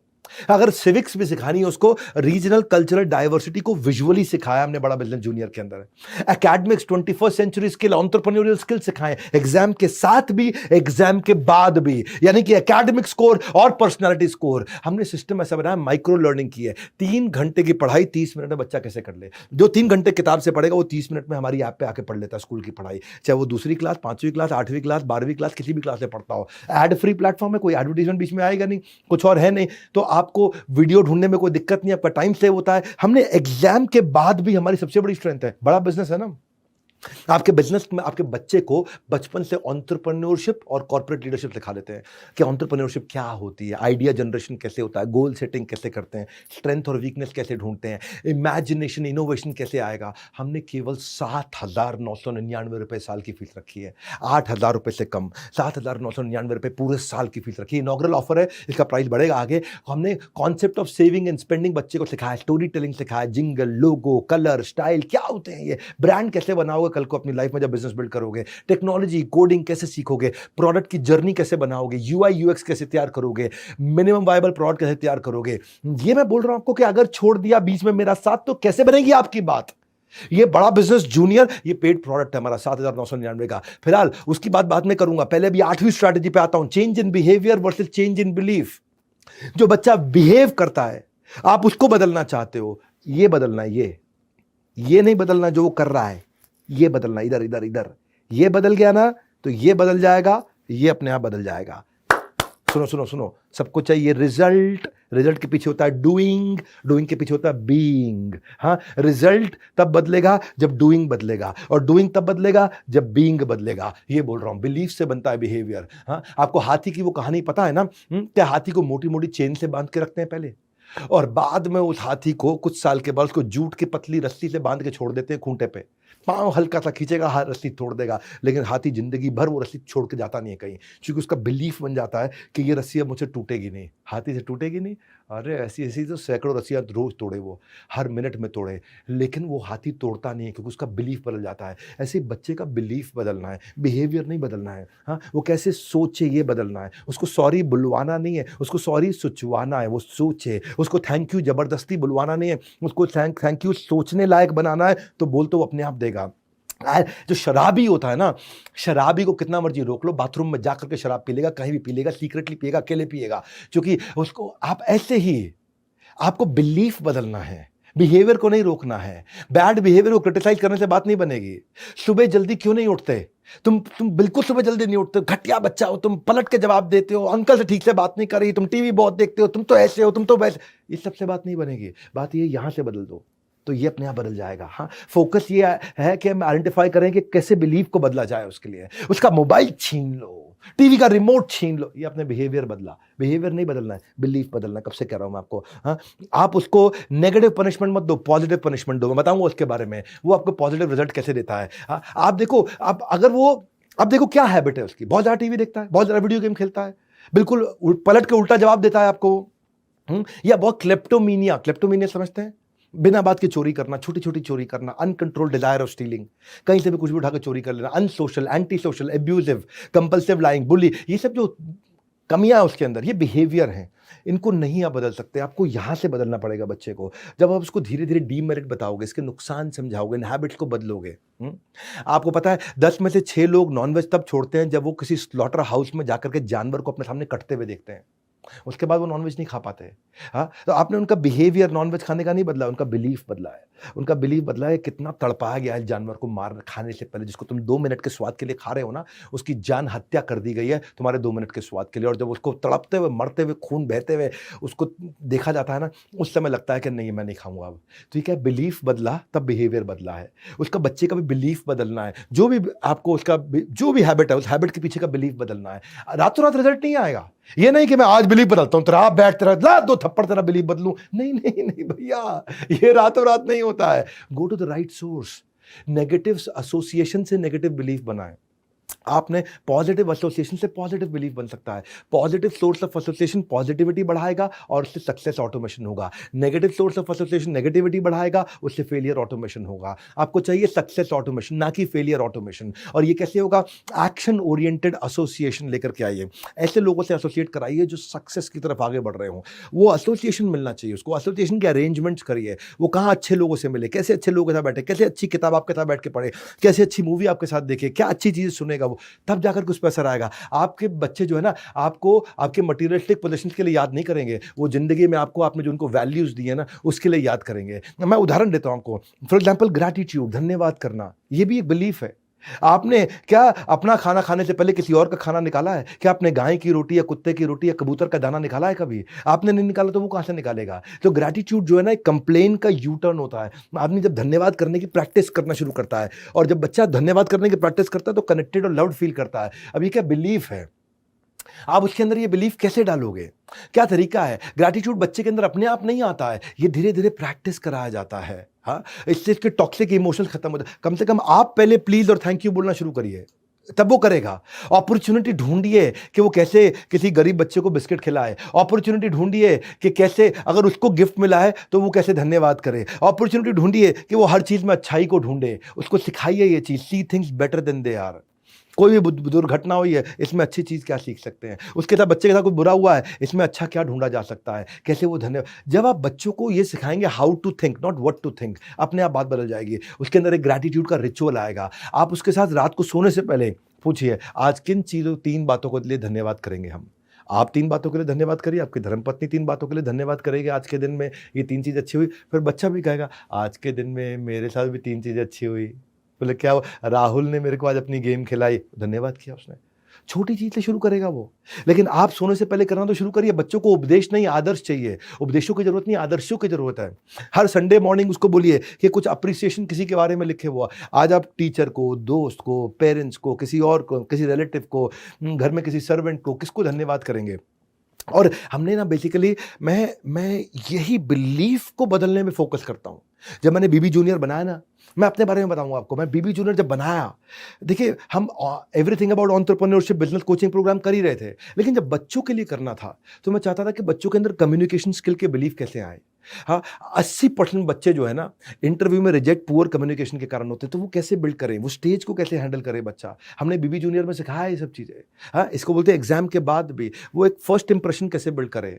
हाँ, 10 सेकंड में किसी से मिले तो पहला इंप्रेशन, पर्सनैलिटी डेवलप कैसे करे, इंग्लिश कैसे बोले वो। मेरे यहाँ इंग्लिश सिखाने वाले भी मैंने बेस्ट प्रोफेसर लेके आया जो बच्चों को बच्चों की भाषा में, बच्चों के स्टाइल से, बच्चों को समझ में आने वाली इंग्लिश सिखाए। बच्चा टाइम मैनेजमेंट कैसे करे, written communication, social etiquette, public speaking, exam का स्ट्रेस कैसे मैनेज करे। मैं बीबी जूनियर को 2 हिस्सों में डिवाइड किया है। आप इसके बारे में जरूर पता लगाइएगा। 7,999 रुपये 1 साल का है बच्चे के लिए। पूरे स्कूल की पढ़ाई भी है और स्कूल के बाद की पढ़ाई भी है, एग्जाम की तैयारी भी है और जिंदगी की तैयारी भी है। यह है बड़ा बिजनेस जूनियर। आप फोन करके पता लगाइएगा। 7,999 में इसमें 2 सेक्शन में डिवाइड किया है। एक है आपका 4th 5th 6th 7th 8th और एक है 9th 10th 11th 12th। हाँ, एग्जाम के बाद भी का जो सेक्शन है उसको लाइफ में फ्यूचर रेडीज कैसे बना सकते हैं हम लोग। अगर बच्चा यूट्यूबर बनना चाहता है तो कैसे बनेगा, रिटेंशन टेक्निक, माइंड मैनेजमेंट, उसका team work, critical thinking, leadership quality, उसको जीमेल की बेसिक्स सिखाते हैं, पीपीटी बनानी सिखाते हैं उसको। वो करियर कैसे चूज करेगा, उसको क्या चलेगा करियर के अंदर, उसको करियर को स्विच कैसे करना लाइफ में, कॉन्फ्लिक्ट कैसे हैंडल करने, झगड़े कैसे सुलझाने, डिसीजंस कैसे लेगा, वॉइस एंड एक्सेंट ट्रेनिंग कैसे लेगा। आप सुन लो मेरी बात भैया, जब हर बच्चा अपने माँ बाप को ये वीडियो दिखाएगा ना तो पेरेंटिंग की दुनिया में नया बदलाव आएगा।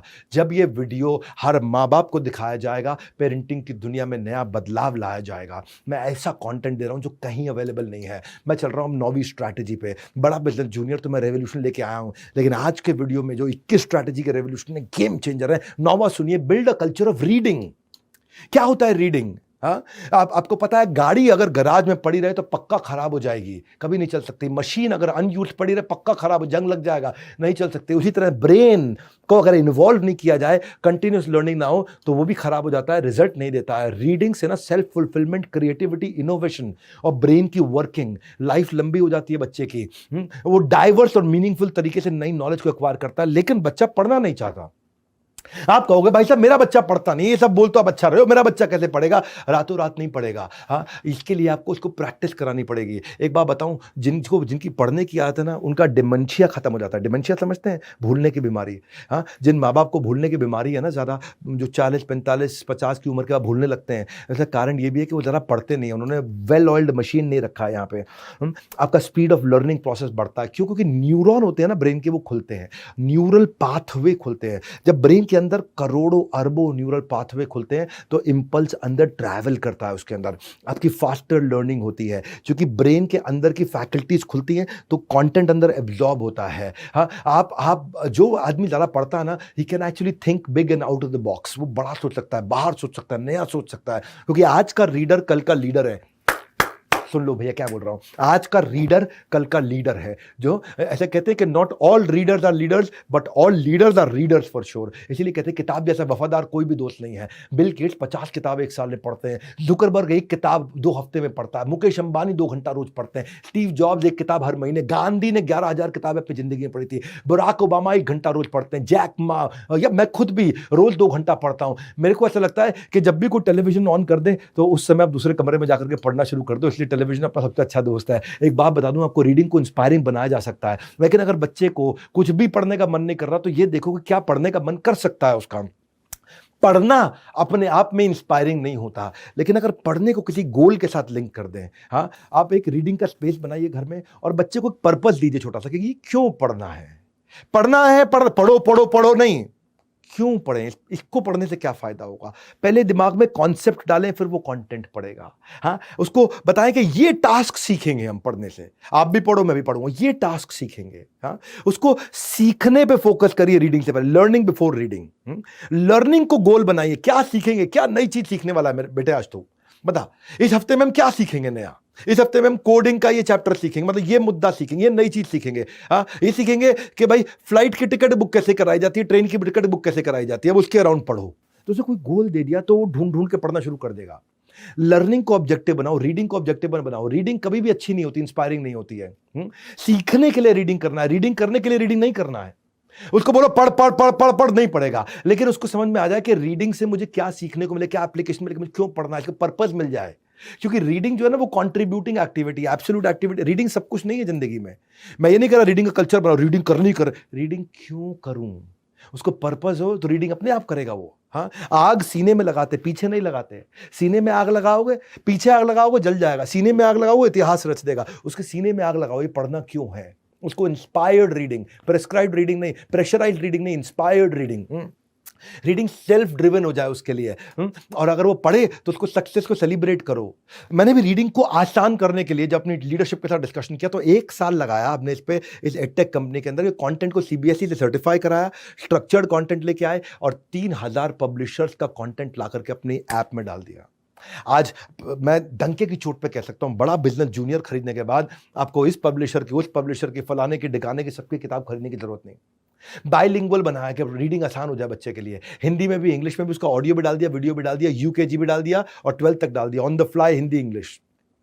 और फिर भी अगर आप चाहते हो इंटरनेट बंद करना है तो इंटरनेट बंद कर दो, बच्चा मोबाइल में ऑफलाइन पढ़ सकता है। हमारे यहाँ पे हमारी ऐप में हमने ऑफलाइन का मोड डाल दिया कि ये ना हो कि बच्चा इंटरनेट पे कुछ और करने लग जाए। टॉपर की आंसर शीट डाल दी, जितने भी टॉपर्स हैं उन्होंने इस क्वेश्चन को कैसे सॉल्व किया। हाँ, ये 10th और 9th क्लास में होता है। ये बच्चों से जुड़ी हर समस्या को कह पाओगे अब बस।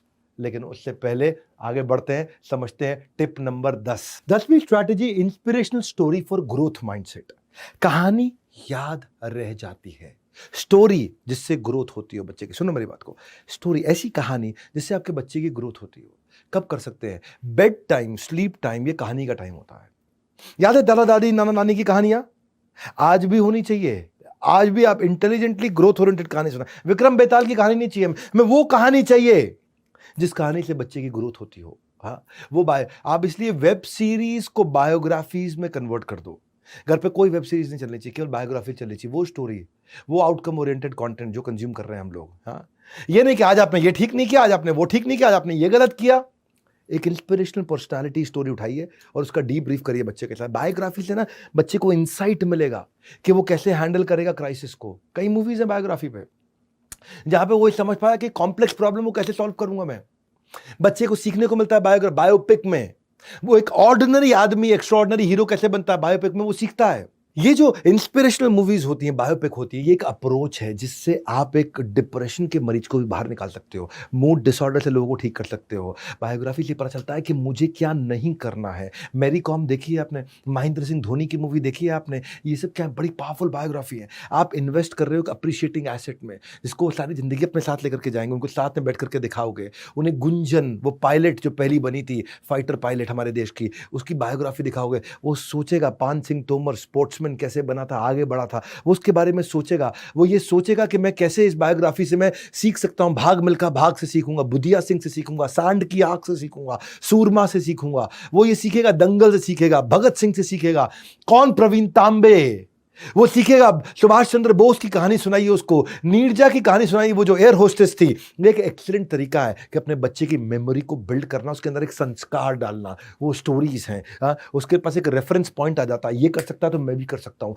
इसने करके दिखाया तो मैं भी कर लूंगा। हाँ, if he can do I can do, एक कैन डू एटीट्यूड आ जाता है उसके अंदर। हाँ, उसके अंदर वो संस्कार आना शुरू होता है, वो रेफरेंस पॉइंट का। और वो मोटिवेशनल कॉन्टेंट जब आपके साथ कैन डू एटीट्यूड का वो लेगा ना, तो वो जब उस मूवी के अंदर अपने से नीचे को देखेगा तो ग्रैटिट्यूड महसूस करेगा, भगवान आपने बहुत कुछ दिया। और अपने से ऊपर वाले को देखेगा तो एटीट्यूड बिल्ड करेगा कि मैं भी वहां पहुंच सकूं। तो ग्रैटिट्यूड भी होगा, एटीट्यूड भी होगा। Lower for gratitude, higher for attitude, दोनों बिल्ड करेगा। उसको झुंड दिखाओ, कैसे अमिताभ बच्चन ने झुग्गी झोपड़ी के बच्चों की फुटबॉल टीम बनाई। सुपर 30 दिखाओ, कैसे उन्होंने गरीब बच्चों को पढ़ाया। शेरशाह, पान सिंह तोमर, शकुंतला देवी, 1983 जो मूवी कपिल देव की बनी थी वर्ल्ड कप के ऊपर, हवाई दादा, पैडमैन, गुरु, LOC, कितनी बढ़िया बढ़िया मूवी है। साइना, एयरलिफ्ट, चक दे इंडिया, ये सब प्रॉब्लम सॉल्विंग और गेम चेंजर कंटेंट है और इसका कोई सब्स्टिट्यूट नहीं होता है भैया। देखो, या तो आप एक्सपीरियंस खुद कर लो या दूसरे के एक्सपीरियंस से सीख लो। और यहां पे बायोपिक मूवी से वो दूसरे के एक्सपीरियंस से सीख सकता है।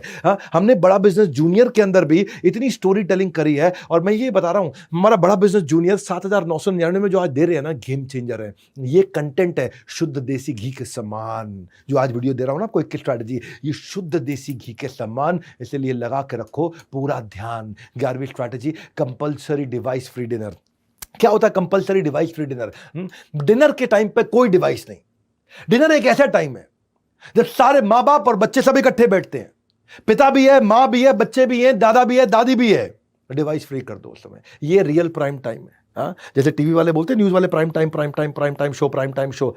भाई साहब ये आपके परिवार का प्राइम टाइम है। मील टाइम का मतलब फील टाइम, ये फील टाइम है। हाँ, जिसके साथ हमें दोस्ती करनी होती है ना भाई साहब, रिश्ता मजबूत करना होता है, उसको हम घर पे डिनर पे बुलाते हैं या उसके घर पे डिनर पे जाते हैं। अगर आपको अपने बच्चों से दोस्ती करनी है, उनसे रिश्ता मजबूत करना है, तो फेस टू फेस टाइम उनके साथ बैठिए। ये वो कॉमन टाइम है जिससे में आप सबके सब घर पे होते हैं। एक रिसर्च कहती है कि अगर डिनर के टाइम पे केवल फोन वहां पड़ा भी हो ना, तो वो भी क्वालिटी ऑफ कॉन्वर्सेशन को डिस्ट्रैक्ट कर सकता है। फोन दूर कर दो।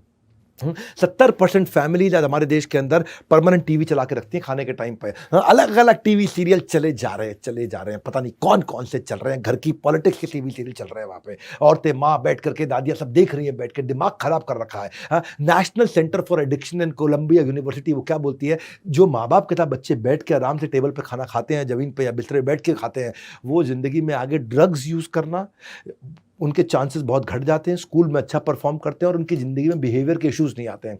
फैमिली बॉन्ड बनेगा ना, बॉन्ड बनेगा और पता चलेगा अरे हमारे घर वाले भी अच्छे लोग हैं। अच्छे लोग हैं मेरे घर वाले, उनको जानने का मौका मिलेगा, उनके साथ बैठेंगे। It is beautiful time. और इनफैक्ट आजकल तो दुनिया के अंदर कितने रेस्टोरेंट आ गए हैं, वो कहते हैं कि अगर आपने अपना मोबाइल बाहर रिसेप्शन पे जमा करा दिया, या किसी रेस्टोरेंट में लॉकर होता है, अब यहाँ पे लॉकर में जमा करा दीजिए, या किसी रेस्टोरेंट में चिड़िया का केज नहीं होता, वहाँ केज खोल के देते हैं, इसके अंदर जमा करा दीजिए, तो आपको रेस्टोरेंट में हम 20% डिस्काउंट देंगे खाना खाने पे। हाँ, तो देखिए शास्त्रों में बताया गया, ददाति प्रति गृह्णाति गुह्यम आख्याति पृच्छति भुंक्ते भुंजते चैव षड्विधम प्रीति लक्षणम।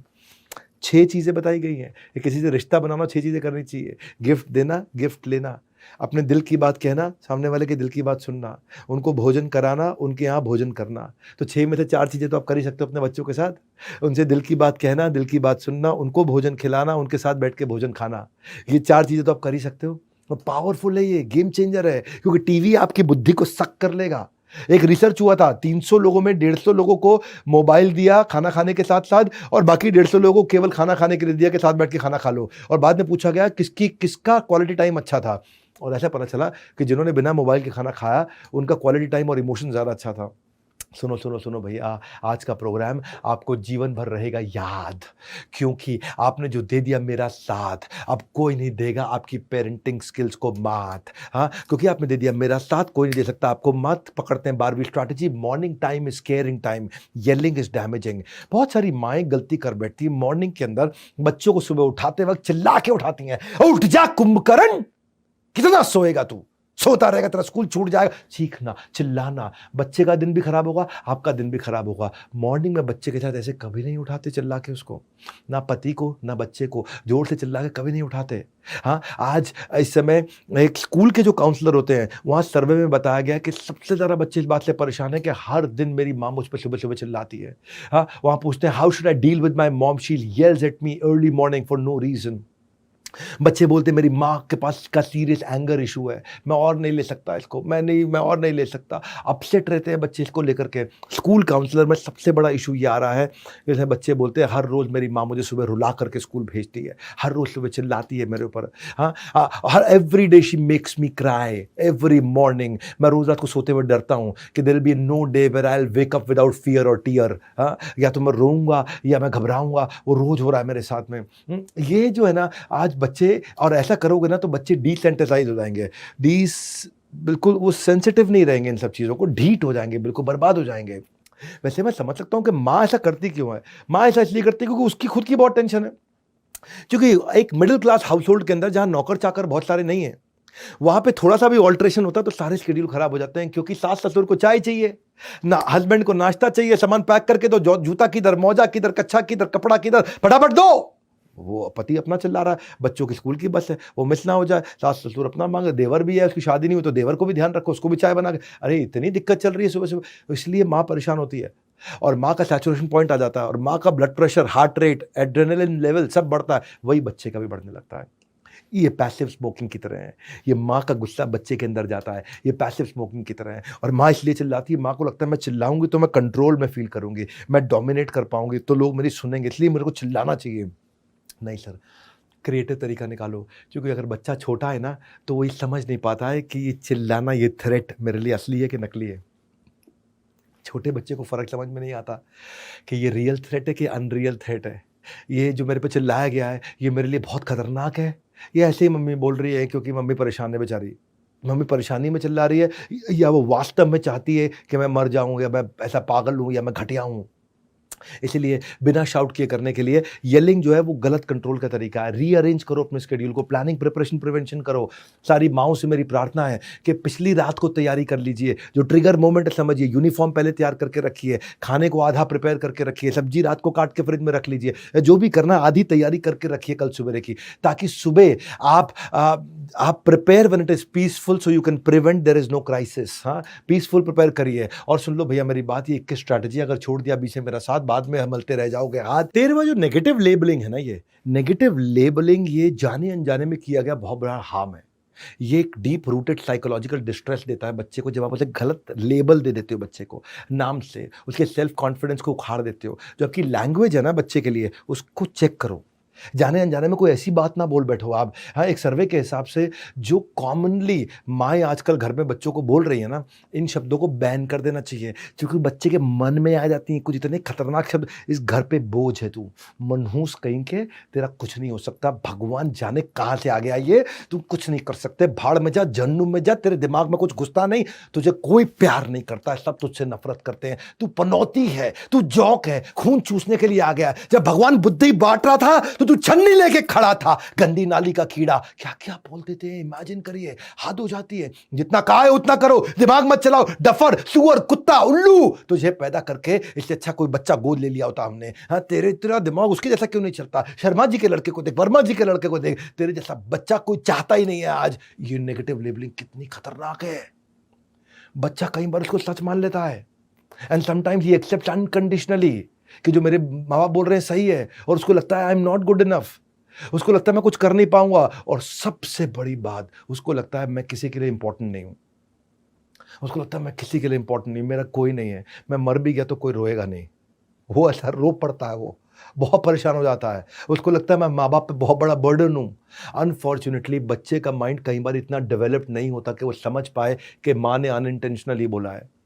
कई बार बच्चा नहीं समझ पाता कि मेरे पिता या मेरी माँ ऐसा बोलना नहीं चाहते थे मुझसे, बस गलती से बोल बैठे हैं, गुस्से में बोल बैठे हैं। वो उसको सच मान लेता है। ये stop, no, don't, can't, won't, shouldn't, ये सब वर्ड्स मत यूज़ करिए। पॉजिटिव लैंग्वेज यूज़ करिए, सोल्यूशन ओरिएंटेड लैंग्वेज यूज़ करिए। हाँ, आप अपने रिस्पॉन्स को जब शुरू करते हैं तो देखिए कि पॉजिटिव टॉक कर सकते हैं क्या, ताकि उनको बता सके। कंसीडरेबली आसान होगा आप डिफिकल्ट सिचुएशन को आपको हैंडल करना। उसकी सेल्फ वर्थ को ख़त्म नहीं करोगे आप। एक अच्छे पेरेंट का यही मार्क है कि अपने बच्चे को कैसे ट्रीट कर रहे हैं जब कोई नहीं देख रहा होता। अकेले में क्या बोलते हैं, इससे मत बोलो चिल्लाओ मत, उसकी जगह बोलो धीरे बोलो। बाहर मत जाओ, उसकी जगह बोलो घर के अंदर रहो। ये पॉजिटिव स्टेटमेंट, नेगेटिव स्टेटमेंट। मारो मत, प्यार से खेलो। भागो मत, धीरे चलो। मेज पे मत चढ़, कुर्सी पे बैठो। दोनों में फर्क है। कुर्सी पे बैठो का मीनिंग अलग है, मेज पे मत चढ़ो का मीनिंग अलग है। अपनी लैंग्वेज इंप्रूव करिए। हाँ, खाने से पहले मिठाई नहीं मिलेगी, मिठाई खाने के बाद पक्का मिलेगी। हाँ, ये लैंग्वेज में कितना फर्क है। घर में शैतानी मत करो, बाहर जाके खेलो। हाँ, तेरे से कुछ नहीं होगा, आओ हम साथ मिलके करते हैं। छोटी बहन को धक्का मत दियो, बहन के साथ हमेशा प्यार से खेलते हैं। सोफे पे मत कूद, सोफा तो बैठने के लिए होता है ना। लैंग्वेज बदलते ही गेम चेंज हो जाता है। हाँ, आप कैसे शब्दों का इस्तेमाल करते हो। नेगेटिव बात जो है ना, वो दिमाग में रजिस्टर कर जाएगी गलत तरीके से, इसलिए नेगेटिव बात नहीं बोलते। हमेशा पॉजिटिव इंस्ट्रक्शन देते हैं माइंड को, नेगेटिव इंस्ट्रक्शन नहीं देते हैं। हाँ, ये बोलने की जगह कि मैं अभी तुमसे बात नहीं कर पाऊंगा, ये बोलिए मैं तुमसे 15 मिनट बाद बात करूंगा। बहुत फर्क है दोनों में। हाँ, क्योंकि अगर आप रेगुलरली बच्चे को ऐसे इग्नोर करते रहे और हर बात पर ना बोलते रहे, तो ये अप्रोच ना आपके लिए लंबा समय चलेगी भी नहीं। हाँ, ये तब चल सकता है जब उसने सॉकेट में उंगली डाल दी हो, तब बोल सकते हो आप, इमरजेंसी है। वो घर की ऊंची 10वीं मंजिल की छत की बालकनी पे जाके खड़ा हो गया है, तब आप बोल सकते हो, क्योंकि वो इमरजेंसी है। अदरवाइज ये तरीका चलता नहीं है। मैं बहुत पावरफुल कंटेंट दे रहा हूँ, बहुत फायदा होगा आपको इस कंटेंट से। आपको आ जाएगा स्वाद, आपके बच्चे बड़े होकर के आप ही को करेंगे धन्यवाद। हाँ, इसलिए पूरा अटेंड करिए। 21 strategy, 14 strategy, positive versus negative punishment. Punishment भी दो तरह की होती है, एक पॉजिटिव पनिशमेंट होती है, एक नेगेटिव पनिशमेंट होती है। बच्चों को सही राह पे लाने के लिए आमतौर पर सभी पेरेंट्स एक ही चीज करते हैं, डांटते हैं, सजा देते हैं। तो सजा भी दो तरह की है, पॉजिटिव भी है, नेगेटिव भी है। पॉजिटिव पनिशमेंट से संस्कार अच्छे बनते हैं। पॉजिटिव पनिशमेंट में एक एलिमेंट ऑफ लर्निंग होता है, यानी कि पनिशमेंट भी इंटेलिजेंटली दो, यानी कि बच्चे को अगर पनिश भी करना है इंटेलिजेंटली करो। नेगेटिव पनिशमेंट क्या है? Thoughtlessly given punishment without consideration of learning, कोई फायदा हो ना हो, पर आप मुर्गा बन जा, तू मुर्गा बन जा भी तू। नेगेटिव पनिशमेंट से बच्चे ढीठ हो जाते हैं। नेगेटिव पनिशमेंट से बच्चा कुछ सीखता नहीं है, ज्यादा जिद्दी बन जाता है। नेगेटिव पनिशमेंट क्या है? जैसे डांटना, मारना, पीटना, सामान छीन लिया, रिमोट छीन लिया, बाहर नहीं जाने देना, टीवी बंद कर दो, क्लास से बाहर निकाल देना, मुर्गा बना, ये सब नेगेटिव पनिशमेंट है। पॉजिटिव पनिशमेंट क्या है? पॉजिटिव पनिशमेंट जो है ना, ये पॉजिटिव पनिशमेंट वैसे तो ऑक्सीमोरोन है, दोनों अपने आप में उल्टी चीजें हैं। जैसे नेचुरल मेकअप, मेकअप नेचुरल नहीं होता है। एक्यूरेट एस्टिमेट, एस्टिमेट एक्यूरेट नहीं होता है। स्मॉल क्राउड, क्राउड कभी स्मॉल नहीं होता है। सीरियसली फनी, फनी चीज कभी सीरियस नहीं होती है। नेचुरल एक्टिंग, एक्टिंग है या नेचुरल है। वर्चुअल रियलिटी, या रियलिटी है या वर्चुअल, सेम डिफरेंस, या डिफरेंट है या सेम है। क्लोज डिस्टेंस, या क्लोज है या डिस्टेंस है। क्लाइम डाउन, या तो चढ़ो या उतरो, क्या ये, लेकिन फिर भी ओरिजिनल कॉपी, या तो कॉपी है या, लेकिन ये बड़ा प्यारा ऑक्सीमोरोन है, पॉजिटिव पनिशमेंट। इसमें वैल्यूएबल टीचिंग होनी चाहिए। हाँ, ऐसी पनिशमेंट दो इंटेलिजेंटली कि उससे बच्चे का कॉन्फिडेंस बढ़े। बच्चा का क्लास में ज़्यादा बात कर रहा है तो उसे बोलिए कि वो ये 5 पेज पढ़ के समझाए। आपने पनिशमेंट दिया लेकिन पॉजिटिव है, मुर्गा बनाने की जगह। बच्चा अगर कागज फेंक रहा है इधर उधर, उसे बोलो आज आप पूरी क्लास साफ करोगे, तो पनिशमेंट दिया लेकिन पॉजिटिव है। अगर उसे याद है पहले के जमाने में करते थे, वो स्पेलिंग गलत लिखता था बच्चे, तो मास्टर जी बोलते 10 बार लिखो। हाँ, वो ठीक है, वो पॉजिटिव पनिशमेंट है। पनिशमेंट है, 10 बार सही राइट स्पेलिंग लिखेगा तो जिंदगी भर याद रखेगा। घर गंदा कर दिया, फैला दिया, तो उसे बोला आज, अब नेगेटिव पनिशमेंट क्या है? थप्पड़ लगा दिया। पॉजिटिव पनिशमेंट क्या है? आज घर आप साफ करेंगे। होमवर्क नहीं किया तो नेगेटिव पनिशमेंट क्या है? थप्पड़ लगा दिया, गाली दे दी। पॉजिटिव पनिशमेंट क्या है? फ्री पीरियड में आज आप बैठ के होमवर्क करेंगे। और फ्री पीरियड में सारे खेल रहे हैं, बैठ के होमवर्क कर, पनिशमेंट है लेकिन पॉजिटिव है, ये नेगेटिव नहीं है। हाँ, बच्चे आजकल ना घरों में माँ एक इस बात पे बहुत चिल्लाती हैं कि पानी की बोतल निकाली, फ्रिज से पी गया और खाली छोड़ के चला गया। कोई बात नहीं, खाली छोड़ के चला गया तो क्या करो उसे, सारी बोतल भरी है अब आप। हाँ, पनिशमेंट है लेकिन पॉजिटिव पनिशमेंट है। हाँ, खाना खा के डाइनिंग टेबल पर प्लेट छोड़ दी, आज सबकी प्लेट आप रखेंगे, पनिशमेंट है पर पॉजिटिव पनिशमेंट है। तो अगर दूसरे बच्चे का खाना खा गया तो वो टीचर करती है ना कभी कभार कि आज आप हमारे साथ में स्टाफ रूम में लंच करेंगे। पॉजिटिव पनिशमेंट में आप अनडिजायरेबल बिहेवियर को कम कर रहे हैं लेकिन साथ में लर्निंग भी दे रहे हैं। नेगेटिव पनिशमेंट में आप केवल गाली दे रहे हैं, मार रहे हैं, धमका रहे हैं, हड़का रहे हैं, चिल्ला रहे हैं, बुरा भला बोल रहे हैं। उसको सिखाइए, हाँ, आई डू यू सी, आप करेंगे फिर वो देखेगा आपके साथ। आज बिस्तरा गंदा कर दी, आज बेड की चादर आप बिछाएंगे, आज अलमारी के कपड़े आप लगाएंगे साथ में, तो आप साथ में मिलकर के लगाइए। आप तो लगाने वाली थी, आप खुद तो अपना अलमारी लगाने वाली थी लेकिन आपने साथ में उसको लगा लिया, अब वो भी साथ में मिलकर लगा रहा है, सीख रहा है। फर्म बनिए, फेयर बनिए, फ्रेंडली बनिए। फर्म मतलब एकदम ऐसा सीधा बात करिए, फेयर मतलब ऐसा हार्श पनिशमेंट मत दीजिए, थोड़ी सी पनिशमेंट दीजिए। और फ्रेंडली मतलब बात इस टोन में, नॉन थ्रेटनिंग लैंग्वेज में, सॉफ्ट टोन में करिए कि वो आपके खिलाफ ना हो जाए बस कभी। एक बच्चे का भविष्य माता पिता की सोच पे निर्भर करता है, इसलिए हमेशा प्रोग्रेसिव माइंडसेट से सोचें। मैंने बड़ा बिजनेस जूनियर को इतना प्रोग्रेसिव इसीलिए बनाया है, प्रैक्टिस सेशन बच्चों के लिए इसीलिए बनाया कि अगर उनको प्रैक्टिस सेशन करें भी तो क्रिएटिवली करें। मेरी बात सुनो, आप बड़ा बिजनेस जूनियर के बारे में जरूर पता लगा लीजिएगा। 7,999 में 1 साल की हम स्कूल की पढ़ाई भी करा रहे हैं, सारे के सारे पब्लिशर, सारे बोर्ड सब कवर कर लिए, और साथ में उसकी पर्सनैलिटी, उसकी ज़िंदगी की पढ़ाई भी करा रहे हैं। और बहरहाल 21 स्ट्रैटेजी में आज खुल रहे हैं न्यू एज पेरेंटिंग के सबसे बड़े राज। जानने के लिए अंत तक मेरे साथ बने रहिएगा। सारी 21 स्ट्रैटेजी 15th पे आ गए। स्कूल का सिलेक्शन बड़ा क्रिटिकल होता है, school selection is very critical. हर माँ बाप अपने बच्चों को बेस्ट एजुकेशन, बेस्ट स्कूल देना चाहते हैं, पर घर के अलावा, क्योंकि सबसे ज्यादा समय वो बच्चा स्कूल में बताता है, इसलिए माँ बाप चाहते हैं सबसे बढ़िया स्कूल में करो, जिसकी ज्यादा फीस उतना बढ़िया स्कूल, जितनी ज्यादा फीस उतना बढ़िया स्कूल। अरे नहीं, कई बार पेरेंट्स दिखावे के लिए अपने बच्चे को महंगे स्कूल में भेज देते हैं, लेकिन, और ताकि वो अपने ग्रुप में सबको बोल सके, अरे मैं तो फलाने स्कूल में भेजता हूं, देखो 50,000 रुपए की फीस है, मैं 1 लाख की फीस, 2 लाख की फीस। वो सुनाना चाहते हैं लोगों को। नहीं सर, बिल्कुल मत करना ऐसा, कभी मत करना। पूछिए क्यों? इसलिए क्योंकि स्कूल के अंदर की फैसिलिटी अगर आपके घर के कंपैरिजन के आसपास हो तो ठीक है। अगर स्कूल के अंदर की फैसिलिटी और वहां बच्चे बहुत महंगी महंगी फीस देके आ रहे हैं, तो वहां के जो बच्चे हैं, अगर वहां की फैसिलिटी बहुत, बच्चे बहुत आगे एडवांस्ड हैं, तो उसको घर पे रह के अच्छा लगेगा ही नहीं। बच्चे को स्कूल अपनी क्षमता के अनुसार उसके बराबर या उसके आसपास का देना चाहिए, क्योंकि उस स्कूल में बच्चे हाई एंड गैजेट डिस्कस करेंगे, लग्जरी गाड़ियों का डिस्कशन करेंगे, एग्जॉटिक हॉलिडे लोकेशंस का डिस्कशन करेंगे, ब्रांडेड कपड़ों के ब्रांड्स की बातचीत करेंगे, जूतों के ब्रांड की बात करेंगे, एक्सपेंसिव गिफ्ट की बात करेंगे। और जब वो घर आकर के देखेगा और घर पे आकर के आपका घर का बुरा हाल देख करके फिर वो आपको ऐसा मानेगा कि मेरे माँ बाप किसी काम के नहीं है, माँ बाप ने कभी अपनी जिंदगी में कुछ किया नहीं, बाप ने कुछ करके दिखाया नहीं, हम पे चिल्लाता रहता है। वो पेरेंट्स बच्चों के अच्छे भविष्य के लिए ऐसे स्कूल में डालते हैं, पर उल्टा भविष्य खराब हो जाता है, क्योंकि उसके अंदर इंफीरियरिटी कॉम्प्लेक्स आ जाता है। माँ बाप को लगता है हमने बच्चों के लिए इतना कुछ किया, और बच्चे देखते हैं कि उसके दोस्त रईस है, उनके महंगे शौक हैं, उनकी लग्जरी लाइफस्टाइल है, उसके अंदर इंफीरियरिटी कॉम्प्लेक्स आ जाएगा, या फिर वो गलत रास्ते पे चल पड़ेगा उन इच्छाओं को पूरा करने के लिए। वो घर में चोरी करने लग जाएगा अचानक से, या घर में घर का कोई सामान नहीं लाकर बाहर बेच आएगा, या किसी दोस्त रिश्तेदार को झांसे में देकर के पैसा लूट लेगा, कुछ ना कुछ करेगा।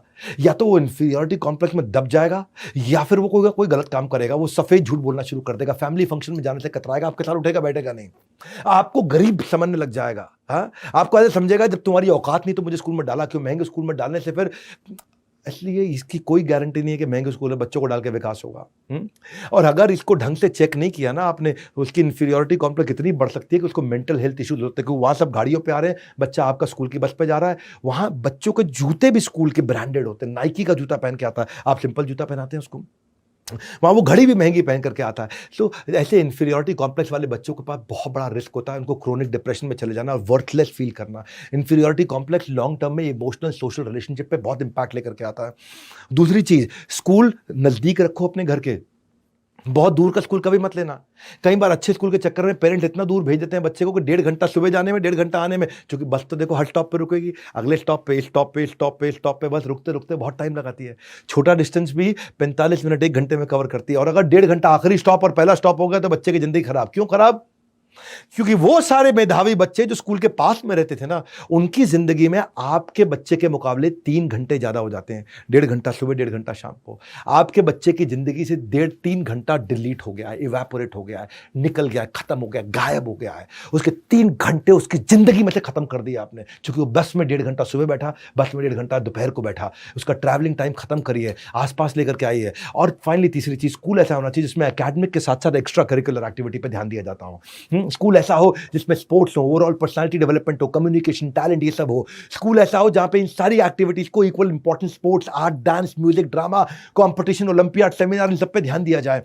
मैं इसीलिए सारी एडटेक कंपनी केवल एग्जाम पे ध्यान दे रही थी। मैं केवल बड़ा बिजनेस जूनियर है, किसी एडटेक कंपनी है जो एग्जाम के बाद भी है। आज हम अफोर्डेबल है, अवेलेबल है, एक्सेसिबल है, डंके की चोट पे बोलते हैं। 7,999 में जो हमने लॉन्च प्राइस दिया, किसी में हिम्मत नहीं है, क्योंकि पड़े हो किस चक्कर में, कोई नहीं है टक्कर में। हम इतना अफोर्डेबल लेकर के आए, इतना अवेलेबल लेकर के आए हैं। हम Tier 3, Tier 4 सब हिंदी भाषा में, और इसलिए हम multiple device, multiple operating system का लॉग इन, एंड्रॉइड पे भी है, मोबाइल पे भी है, टैबलेट पे भी है, विंडो पे भी है, लैपटॉप पे भी है, डेस्कटॉप पे कमिंग सून, आपके लिए गेम चेंज कर दिया। और सुनो मेरी बात, सुनो भैया, एक बात और, कॉपी पेन लेकर के बैठिए, अंत तक लिख लेना एक एक बात, यही होगा, यही रहेगा आपके जिंदगी भर आपके साथ।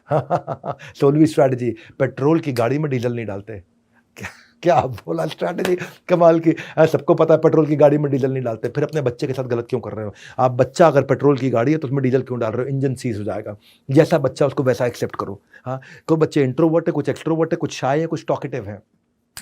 कैसे किया जाए? इंट्रोवर्ट बच्चे को पहले खिलौने के साथ बात करना सिखाया जाता है, उसको पिच द पिक्चर सिखाया जाता है, उसको कहानी बोलना सिखाया जाता है।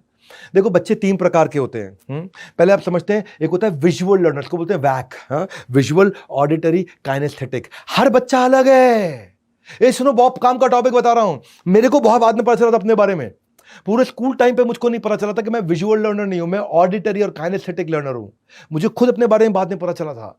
आज पता चल रहा है कि आपका बच्चा विजुअल लर्नर है कि ऑडिटरी है कि काइनेस्थेटिक है। क्या फर्क है? सुनो, विजुअल लर्नर वो होता है जो पढ़ के सीखता है, देख के सीखता है, पढ़ के सीखता है, देख के सीखता है। उसको पढ़ना अच्छा लगता है, वो घंटों बैठ के किताब में पढ़ सकता है, वो ग्राफ पढ़ेगा, चार्ट पढ़ेगा, डायग्राम पढ़ेगा, प्रोजेक्ट फाइल, उसको कलर्स अच्छे लगते हैं, वो ड्राइंग कर सकता है, वो प्लानिंग कर सकता है, ऑर्गेनाइज्ड होता है, वो स्क्रिबलिंग करता रहता है, वो लिखता रहता है, उसको हैंडराइटिंग भी उसकी सुंदर होती है, उसकी स्पेलिंग मिस्टेक कभी नहीं करता, उसकी मेमोरी अच्छी होती है।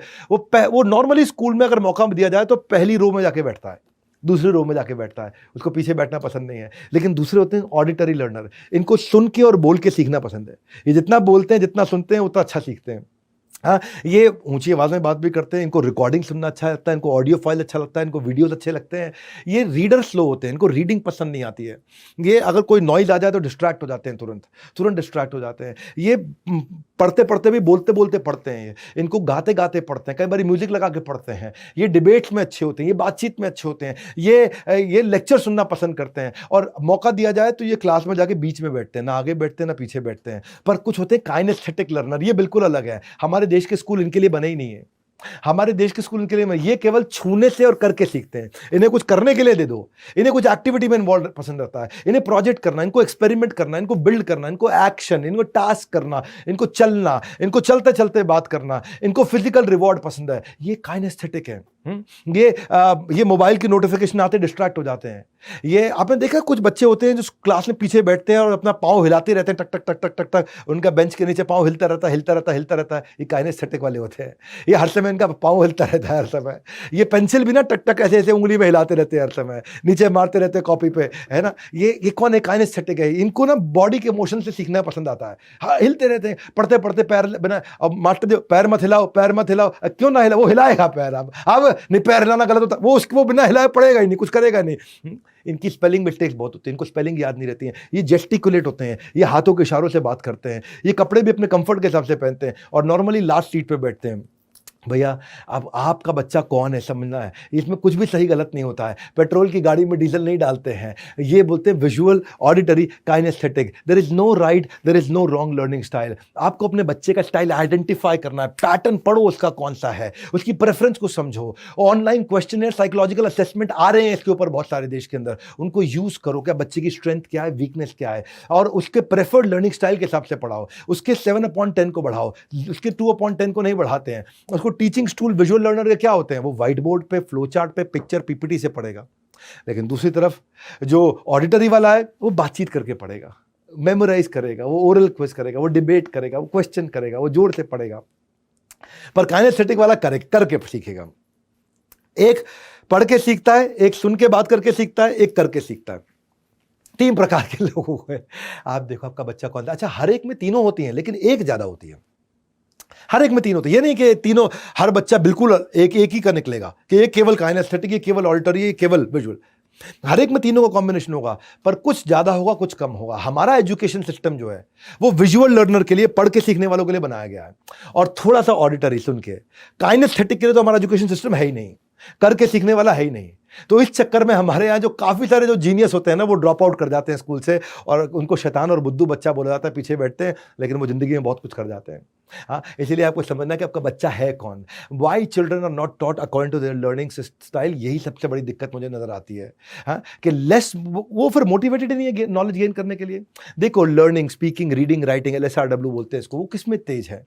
और मैंने यही प्रॉब्लम को समझ के काइनेस्थेटिक, ऑडिटरी, विजुअल, इसको समझ के तीनों का कॉम्बिनेशन बीबी जूनियर में लेके आया कि मैंने लर्नर सेंट्रिक बनाया, टीचर सेंट्रिक नहीं बनाया। बच्चे को क्या चलता है उस हिसाब से करो। हाँ, उसको एक्सपेरिमेंट की लैब्स दी है हमने अपनी ऐप के अंदर, साइंस की यूनिक फीचर है ये हमारा। हमने उसको ज्योग्राफी के इंटरैक्टिव मैप्स दिए हैं, साइंस के उसको एनिमेशंस दिए हैं, हिस्ट्री की उसको टाइमलाइन, ग्रेट पर्सनालिटी की 3D 4D वॉक थ्रू दिए हैं, उसको लाइव फुटेज दिए हैं। ये बनाने में सालों साल लग जाता है। मोहनजोदाड़ो और हड़प्पा को मैं 6ठी क्लास में जब मैं था ना, मेरे को समझ नहीं आता था क्या कौन क्या कर गया मोहनजोदाड़ो में, मेरा दिमाग खराब करके चला गया। और ये हमारी हिस्ट्री की टीचर ये डंडा पकड़ के पेलती रहती, हमको इतना मारती, हम परेशान रहते थे। लेकिन आज हमने ऐसी ऐप बना दी कि मोहनजोदाड़ो और हड़प्पा के एरियल पिक्चर्स के साथ current 3D 4D walk through दिया ला करके। इसीलिए बड़ा बिजनेस जूनियर में केवल समस्या लेकर नहीं, समाधान भी लेकर के आया हूँ। और प्राइस में ऐसा लाना चाहता था कि देश की आधी जनता इसको आराम से ले सकती है। बहरहाल 17वीं स्ट्रैटेजी पर चलते हैं। Universe is shifting from left brain to right brain. इसको समझने के लिए ऐसे समझते हैं कि ब्रेन के 2 हिस्से होते हैं, एक होता है लेफ्ट ब्रेन, एक होता है राइट ब्रेन। लेफ्ट ब्रेन जो होता है उसमें logic, mathematics, problem, account, finance, fact analysis आता है। और एक होता है राइट ब्रेन। राइट ब्रेन में visual, intuitive, imagination, holistic thinking, art, drama, music, rhythm, feeling, visualisation, daydreaming, वो सब आता है। यानी कि राइट ब्रेन अलग तरीके से काम करता है, लेफ्ट ब्रेन अलग तरीके से काम करता है। ये सबको पता है बात, ये प्रूवन टेस्टेड है, सबको पता है। लेकिन रीसेंट डेटा से समझ में आया। देखो अब, अच्छा इसको ऐसे समझो कि अगर किसी भी इंसान को, मैं एक आपको क्वेश्चन देता हूं, किसी भी इंसान को उसने 15 दिन पहले डेटा सुनाऊं कि ये डेटा ऐसा था, उसको वो डेटा याद रहेगा या 15 साल पहले उसने गाना सुना हो। हाँ, कहो ना प्यार है, ये गाना 15 साल पहले आया था, 15 से थोड़ा ज़्यादा उसी के समय आसपास आया होगा। हाँ, ऐसे बोलते बोलते मुझे यही एग्जाम्पल याद आ रहा है इसी गाने का। कि तो अब वो ऋतिक रोशन का गाना था कहो ना, वो गाना ज़्यादा याद होगा या 15 दिन पुराना डेटा याद होगा? 15 साल छोड़ दो भाई साहब, 50 साल पुराना गाना भी याद रहेगा लोगों को। चौदहवीं का चांद हो या आफताब हो, जो भी हो तुम, खुदा की कसम लाजवाब हो। लोगों को गाना याद रहता है, डेटा भूल जाते हैं। क्यों? ये मेरा सवाल है आपसे, क्यों लोग डेटा, नंबर, लॉजिक सब भूल जाते हैं लेकिन उनको गाने, इमोशन, फीलिंग सब याद रहते हैं? क्योंकि लेफ्ट ब्रेन 10% रिट्रीवल देता है और राइट ब्रेन 90% रिट्रीवल देता है। यह नहीं पता था लोगों को, जो मैं आपको बता रहा हूं पेरेंटिंग के वेबिनार में। लेफ्ट ब्रेन से केवल 10% इंफॉर्मेशन वापस निकाली जा सकती है, राइट ब्रेन से 90% निकाली जा सकती है। Left brain analytical, logical, detail, fact, number, mathematics, accounts, finance, physics, chemistry का होता है और right brain emotions, feeling, free thinking, creativity, intuitivity का होता है। अब ट्रेडिशनल टीचिंग जो है वो रट्टा मारने की है। अब लेफ्ट ब्रेन से कुछ याद नहीं रहता तो रट्टा मरवाया जाता है, कॉपी कराया जाता है। अब स्टडी के पैटर्न्स बदल गए, स्टडी के पैटर्न विजुअल हो गए, इंटरैक्टिव हो गए, सबको समझ में आ गया। ये जो 90% वाला ब्रेन है ना, इसका इस्तेमाल करो। अब मैं आपको बताता हूं गेम कहां चेंज होता है। गेम होता है what if we can make the left brain content consumed with right brain based patterns. सुनो मेरी बात को, मैं अगर मैथमेटिक्स को, अकाउंट्स को, फिजिक्स को, केमिस्ट्री को, मैं डेटा को, नंबर्स को अगर विजुअल फॉर्मेट में, कहानी के फॉर्मेट में, स्टोरी में और इमोशंस के साथ सिखा दूं तो वो जिंदगी भर याद रहेगा। ये है मेन मुद्दा। समझ आ गया मेरा बात आपको? ये मेन मुद्दा है कि अगर मैंने मैथमेटिक्स को कहानी के साथ सिखा दिया, इसीलिए क्यों टीचर कुछ अच्छे होते हैं, इसीलिए क्यों फिजिक्स वाला को हमने इन्वाइट किया, हमारे साथ आए, वो उन्होंने बड़ा भारत शो में बहुत अच्छी बातचीत करी। फिजिक्स वाला क्यों उनका इतना नाम है? क्योंकि वो लेफ्ट ब्रेन के कंटेंट को राइट ब्रेन के स्टाइल में सिखाते हैं, वो एक्टिंग करके सिखाते हैं। इतना बढ़िया एक्टिंग करते हैं, अपने जीन्स पे टैटू बना के ले आते हैं, जीन्स पे फॉर्मूला लिख के आते हैं, कहानी करते हैं, एक्टर्स की तरह कहानी करके सिखाते हैं, वो खूब ड्रामा करते हैं। हाँ बेटा, हाँ ठीक है पापा खरीद ले। हाँ हाँ ठीक है पापा पैसा पैसा। और इतना बढ़िया काम करते हैं। ये है मेन मुद्दा कि लेफ्ट ब्रेन के कंटेंट को राइट ब्रेन के स्टाइल में सिखाओ। यानी कि आप लेफ्ट ब्रेन के कंटेंट को रट्टा मत लगवाओ, उसके पीछे के कॉन्सेप्ट को, उसके पीछे की थ्योरी को, उसके पीछे की स्टोरी को, उसके पीछे के फ्रेमवर्क को, उसके पीछे की अंडरस्टैंडिंग को, उसके पीछे के लॉजिक्स को विजुअली स्टोरी के साथ समझा दो बच्चों की भाषा में। बच्चे कहते हैं अरे समझ में आ गया, ये मास्टर जी सबसे अच्छे हैं। याद है बच्चों को, आप सारे बच्चे जो देख रहे हो इस वीडियो को, कुछ मास्टर आपको पसंद आते हैं, ये वही मास्टर हैं जो लेफ्ट ब्रेन की पढ़ाई को राइट ब्रेन के स्टाइल में करा देते हैं। ये यहाँ पे सारा गेम। इसीलिए आज जब मैंने अपनी तैयारी करी तो experiential learning, 3D, 4D, audio, visual, retention technique आसान। मैं अपनी मेहनतें बताना चाहता हूं आपको कि मैंने क्या मेहनत करी पिछले 1 साल, 1.5 साल, 2 साल के अंदर, कि बच्चों के लिए वीडियो, क्विज, गेम्स और वर्कशीट के साथ पढ़ाई कराएंगे। स्कूल की पढ़ाई ऐसा नहीं करेंगे बस खाली एनसीईआरटी की किताब पढ़ ले। देखो भैया, 2 चीजें हैं। हाँ, एक होता है टॉप लाइन एकेडमिक स्कोर, एक होता है बॉटम लाइन पर्सनालिटी स्कोर। ये दोनों को बिल्ड करा दो, ये है बड़ा बिजनेस जूनियर। बहरहाल आज के प्रोग्राम में let's get trained on how to operate like a well oiled machine. माता पिता के लिए इससे अच्छा वीडियो कोई नहीं हो सकता। अगर आप बच्चे हैं, ये सारे माता पिता तक वीडियो पहुंचा दो और ये इससे मैं रेवोल्यूशन ला सकता हूं पेरेंटिंग के स्टाइल में। फ्री वीडियो है, सबके लिए अवेलेबल है। शेयर कर देना इस वीडियो को दबा करके। 18वीं strategy, 18th rules in house eliminates confusion. घर में ना पॉलिसी बना दो, रूल्स बना दो, कंफ्यूजन खत्म। आपको बच्चों को डांटना नहीं पड़ेगा। क्या मतलब होता है इसका? किसी को भी ना सुनना पसंद नहीं है। Nobody likes to hear no. आप ये नहीं कर सकते, आप वो नहीं कर सकते, ये नहीं। हमारे घर की ये पॉलिसी है, हमारे घर का ये रूल है, ये बता दो। जंक फूड, आप जंक फूड नहीं खा सकते। हम जंक फूड खाली संडे को खाते हैं, हमारे घर का रूल है। अब बच्चा मंडे टू सैटरडे मांगेगा ही नहीं, क्योंकि घर में आपने रूल बना दिया। रूल बनाने के बाद क्या होता है, आपको बार बार मना नहीं करना पड़ता। यू डोंट हैव टू से नो। हाँ, जैसे आपने रूल बनाया कि घर से बाहर, रूम से बाहर निकलते वक्त जैसे कई बार माता पिता आपस में बात करो तो बच्चा बीच में बोलता है, तो ये बीच में मत बोलो, बीच में मत। नहीं, आपने एक रूल बना लिया घर में कि don't interrupt when 2 elders are talking.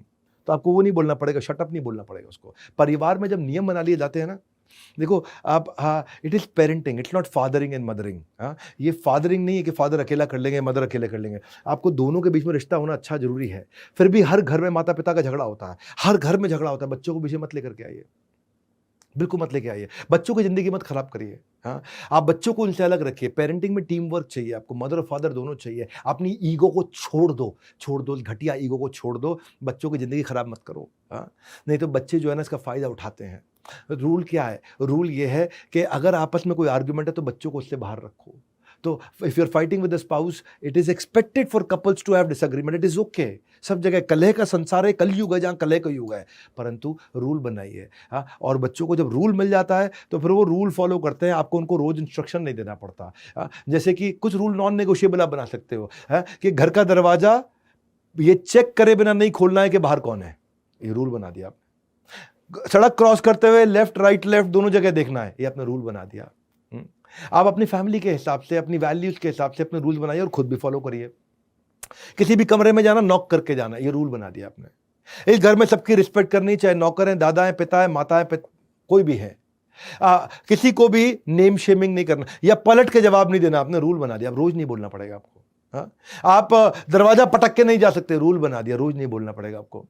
Disrespectful नहीं हो सकते आप। टीवी का यही टाइम है, शाम को 8 से 9 हम टीवी देखेंगे, 1 घंटा सारे इकट्ठे बैठ के, और बायोपिक देखेंगे, बायोग्राफी देखेंगे, जो भी। रूल बना दिया। अब आपको हर समय मना नहीं करना पड़ेगा।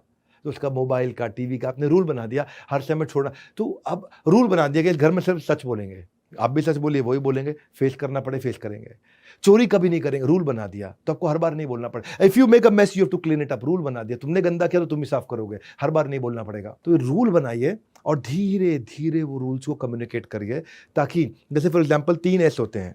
हाँ, बच्चे क्या करेंगे? स्क्रीन, पहले मोबाइल, फिर स्पोर्ट्स खेलेंगे, फिर स्टडी, तीसरा एस पढ़ेंगे। आप रूल बना दो वहाँ पे, पहले स्टडी, आपको क्या करना है? 2 घंटा पढ़ना है, 1 घंटा खेलना है, आधा घंटा मोबाइल यूज करना है। आपने 3.5 घंटे का रूल बना दिया उनके लिए। 2 घंटा पढ़ना है, 1 घंटा खेलना है, आधा घंटा स्क्रीन यूज कर सकते हो आप। 3.5 घंटे का रूल बना दिया आपने। अब ये रूल फॉलो करेगा बच्चा, हर रोज नहीं बोलना पड़ेगा आपको। तो आपको अगर घर में रूल्स बन जाते हैं ना, तो जिंदगी आसान हो जाती है और फिर वो रूटीन्स को भी फॉलो करते हैं। इसके लिए आप एक जार मेथड भी यूज कर सकते हो, बड़ा अच्छा मेथड होता है जार मेथड। घर में 2 जार ले आओ, बढ़िया से 2 जार लेकर के, एक पे लिख दो पेरेंट्स और एक पे लिख दो बच्चे का नाम, सोनू मोनू जो भी है, बच्चे का नाम लिख दो, और एक पे पेरेंट्स लिख दिया आपने, फादर मदर, ठीक है, जो भी है। और बच्चे को कह दो अगर आपने रूल फॉलो किया तो उसमें 10 रुपए जाएगा, रूल टूटा तो उसमें से निकल के माता पिता के जार में चला जाएगा। हाँ, अगर इफ किड बिहेव इनअप्रोप्रिएटली, उसमें से 10 रुपए निकलेगा और वो आ जाएगा जो है पापा के जार में। और अगर बच्चे ने अच्छे से बिहेव किया, रूल फॉलो किया, तो पापा के जार से 10 रुपए निकल के सोनू मोनू के जार में आ जाएगा। है तो एंड ऑफ द वीक, 1 हफ्ते के बाद उसको कुछ पैसे इकट्ठे हो जाएंगे, जिसको वो खर्च कर सकता है आपकी संरक्षण में, आपकी गाइडेंस के अंदर, वो आराम से खर्च कर सकता है। तो उसके पास एक मोटिवेशन भी रहता है। हाउस के रूल्स कॉम्प्लिकेटेड मत रखिएगा कभी भी, इजी रूल्स बनाइएगा। और इजी रूल्स बनाएंगे तो आप उनको ट्रैक कर पाएंगे और प्रैक्टिस करा पाएंगे। मैंने सोचा कि बच्चे को मैं अगर बड़ा बिजनेस जूनियर दूंगा तो मैंने कैसे काम कर सकता हूँ, मैं कैसे रूल्स बनाऊँ, रूल्स माता पिता चेक कर पाएंगे बच्चा पढ़ रहा है कि नहीं पढ़ रहा है। तो मैंने एक परफॉर्मेंस ट्रैकिंग सिस्टम ला दिया अपनी ऐप में, बड़ा बिजनेस जूनियर में, कि आप उसकी परफॉर्मेंस को भी ट्रैक कर सकते हैं माता पिता। हाँ, रूल है कि अगर आपको 2 घंटा पढ़ना है तो बच्चा पढ़ रहा है कि नहीं पढ़ रहा, तो वो मोबाइल में जब उसने पूरा वीडियो देख लिया और टेस्ट अपीयर कर लिया तो उसमें ब्लू टिक आ जाएगा। तो पापा को पता चल जाएगा, पापा को नोटिफिकेशन आता है कि बच्चा पढ़ रहा है। उसकी लाइव मॉनिटरिंग कर सकते हैं कंटेंट कंजम्पशन की। ऐसा ना हो कि आपने उसको बीबी जूनियर का ऐप लाके दे दिया मोबाइल पे और वो लगा अपना फ्री फायर खेलने में, और दूसरी जो आजकल गेम आती है वो गोली चलाने वाली और भी गेम आती हैं, वो सब अपना खेलने में लगा है। आपको पता नहीं चल रहा कि पढ़ रहा है कि खेल रहा है। लेकिन हमने ऐसा सिस्टम बना दिया कि बच्चा अगर नहीं पढ़ रहा है तो आपको पता चल जाएगा नहीं पढ़ रहा है, और पढ़ रहा है तो आपको पता चल जाएगा कितना पढ़ा है उसने। तो हमने, आप उसको प्रैक्टिस करा सकते हो। यही है बेसिकली, ओलंपियाड के क्वेश्चन सॉल्व किए नहीं किए उसने, वो सेल्फ स्टडी कितनी कर रहा है, पेन पेपर प्रैक्टिस कितनी कर रहा है, ग्रास्प कितनी कर रहा है। तो हमारे बड़ा बिजनेस जूनियर है, माता पिता को रिपोर्ट मिल जाती है, उसने की पॉइंट, चैप्टर हाइलाइट्स, की टर्म्स उसने पढ़े या नहीं पढ़े हैं, नोट्स उसने पढ़े या नहीं पढ़े हैं, उसने प्रैक्टिस सेशन अपीयर करे नहीं करे हैं। फर्स्ट क्लास से लेकर 10th स्टैंडर्ड तक हमने ओलंपियाड के मैथ्स और साइंस दोनों के प्रैक्टिस सेशन ला करके दिए। लोग ओलंपियाड में केवल मैथ्स कवर करते हैं, हमने बीबी जूनियर में साइंस भी कवर कर दिया है। अब बच्चे ने प्रैक्टिस किया है कि नहीं किया है, पढ़ा है कि नहीं पढ़ा है, माता पिता को रिपोर्ट मिल जाती है। आपने रूल बना दिया तो पढ़ेगा ही पढ़ेगा। और सुन लो मेरी बात भैया, आंख नाक मुंह सब खोल के बैठिए, नजर ना हटे एक भी बार, लगने वाली है सभी बच्चों की नैया पार। 19 स्ट्रैटेजी जो है, इनकरेज इंक्विजिटिवनेस।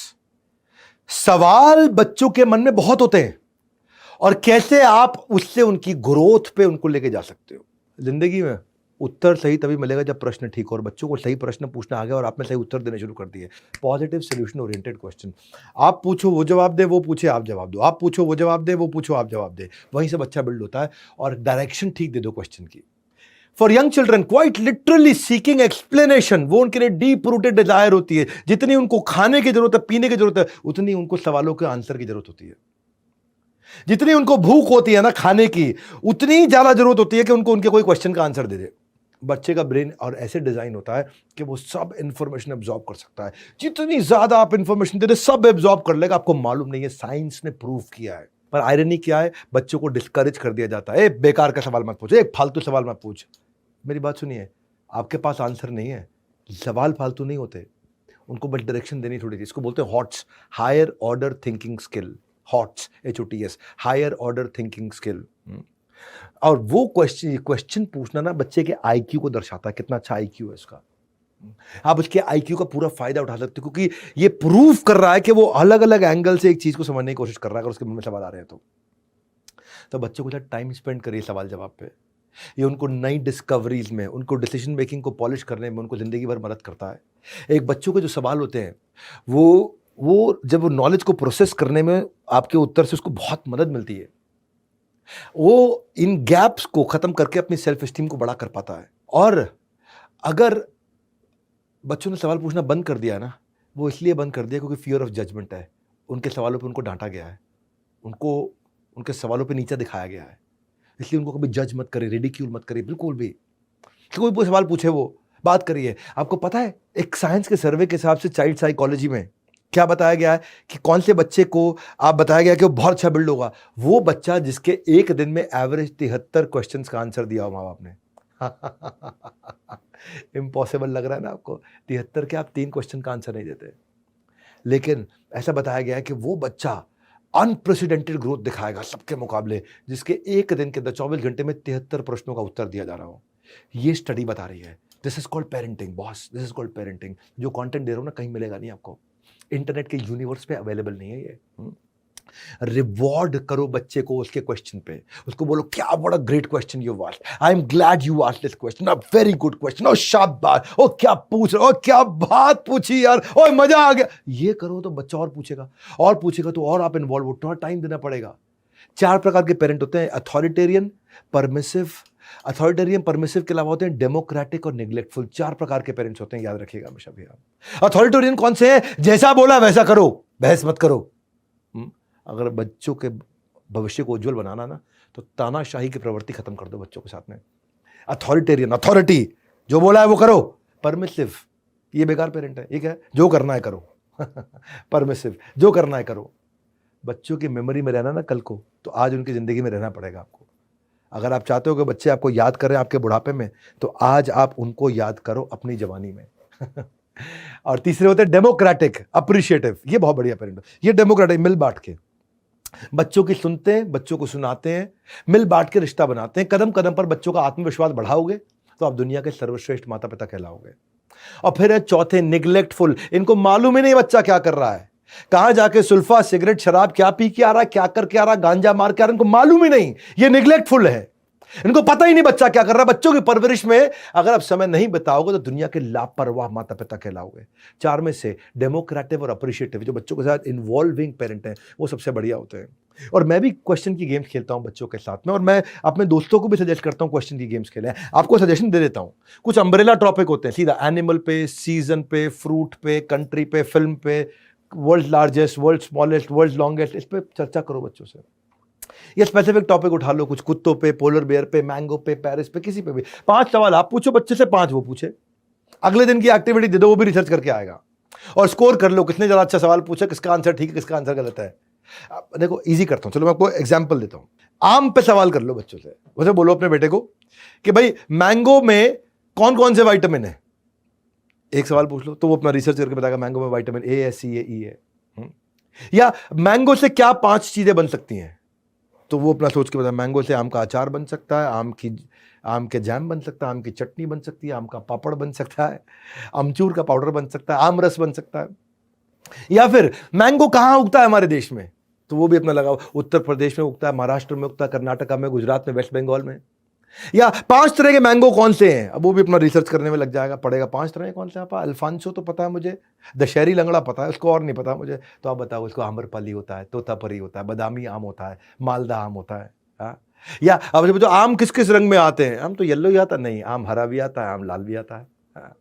अब सबसे अच्छा तरीका है बच्चों को रेज करने का, तो उसके साथ में हैप्पीली पॉजिटिवली उसको एंगेज करो, उसको फ्यूचर के लिए रेडी करो, उसको इन्वॉल्व करो। मैं इसी चक्कर में जब बड़ा बिजनेस जूनियर भी मैंने बनाया ना, तो बच्चों की इंक्विजिटिवनेस को बढ़ाया कि वो इतने क्वेश्चन आंसर उनके साथ कर सकते हैं। प्रैक्टिस सेशन दिए हमने, बच्चों को टाइम लिमिट दे दिया प्रैक्टिस सेशन का। पहली क्लास से 12वीं क्लास तक सब में प्रैक्टिस सेशन क्विज दिया हमने। सारी एनसीईआरटी की किताबों को सॉल्व कर दिया 6ठी से 10वीं तक।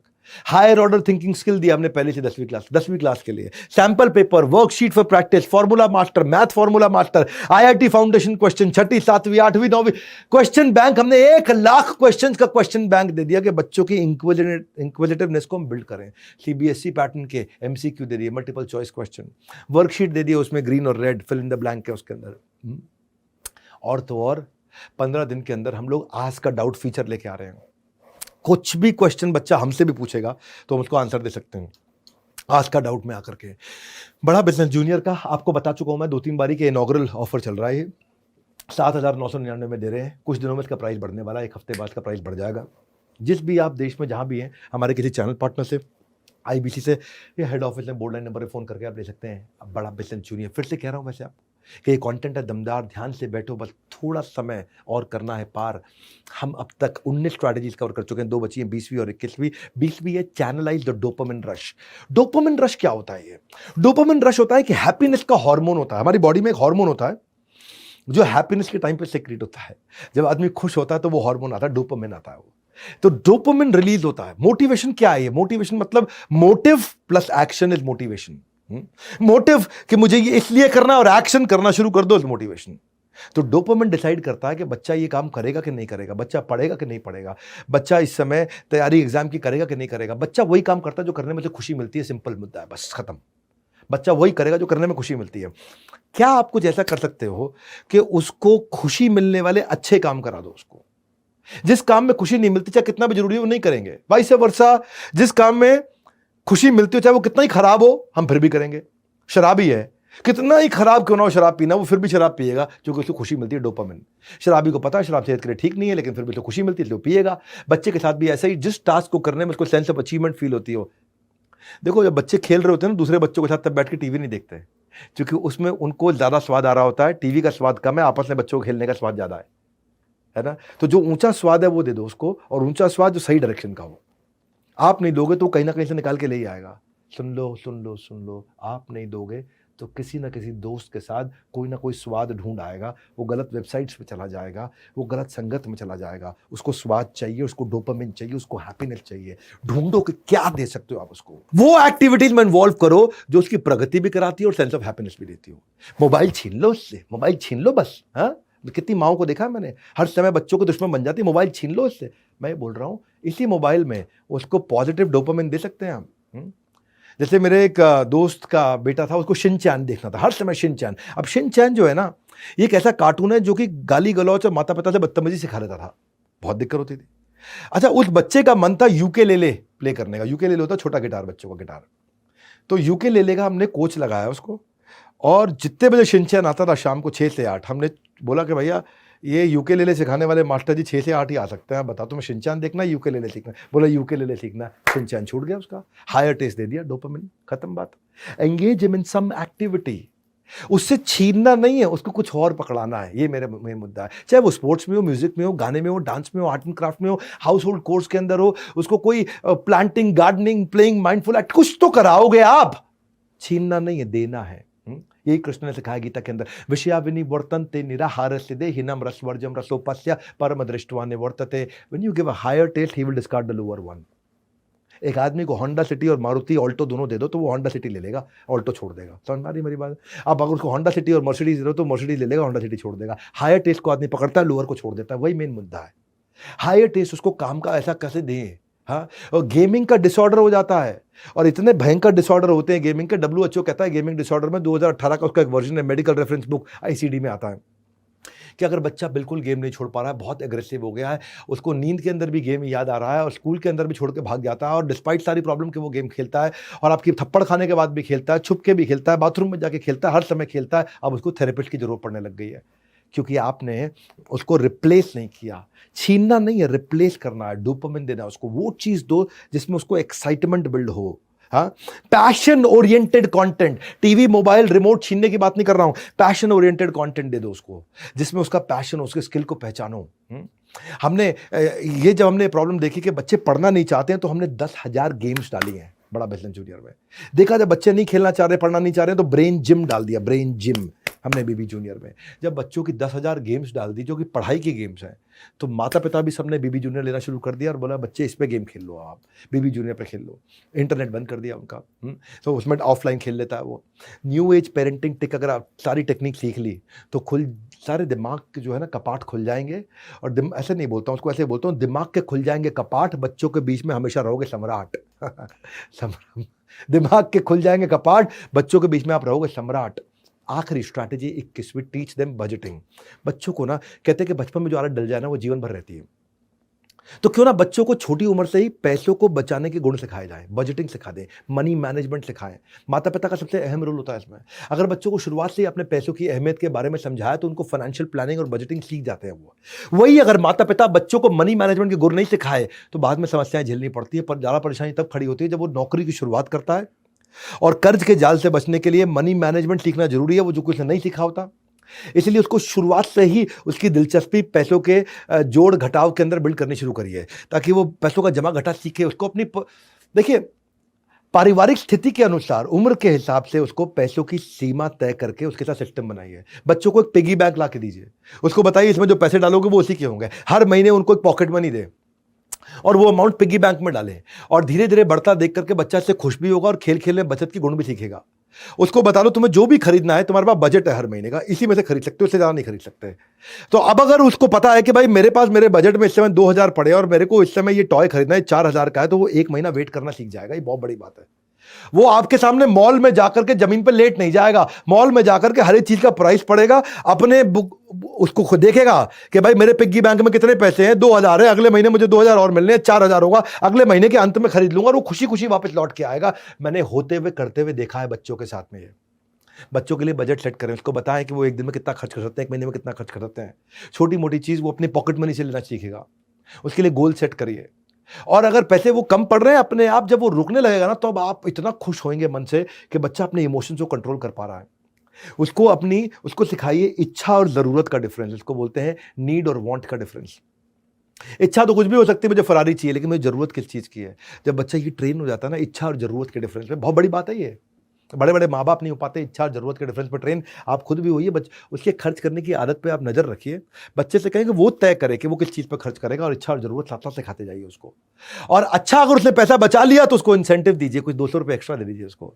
सही जगह समझदारी से खर्च करने पर उसको शाबाशी भी दीजिए, उसको समझ में आएगा। इसको लेना फैमिली टोकन सिस्टम रख सकते हो आप एक, कि उसको ऐसा नहीं है आपने बजट ही बनाया कि मैं 500 रुपये ऐसे ही दूंगा हर हफ्ते, नहीं।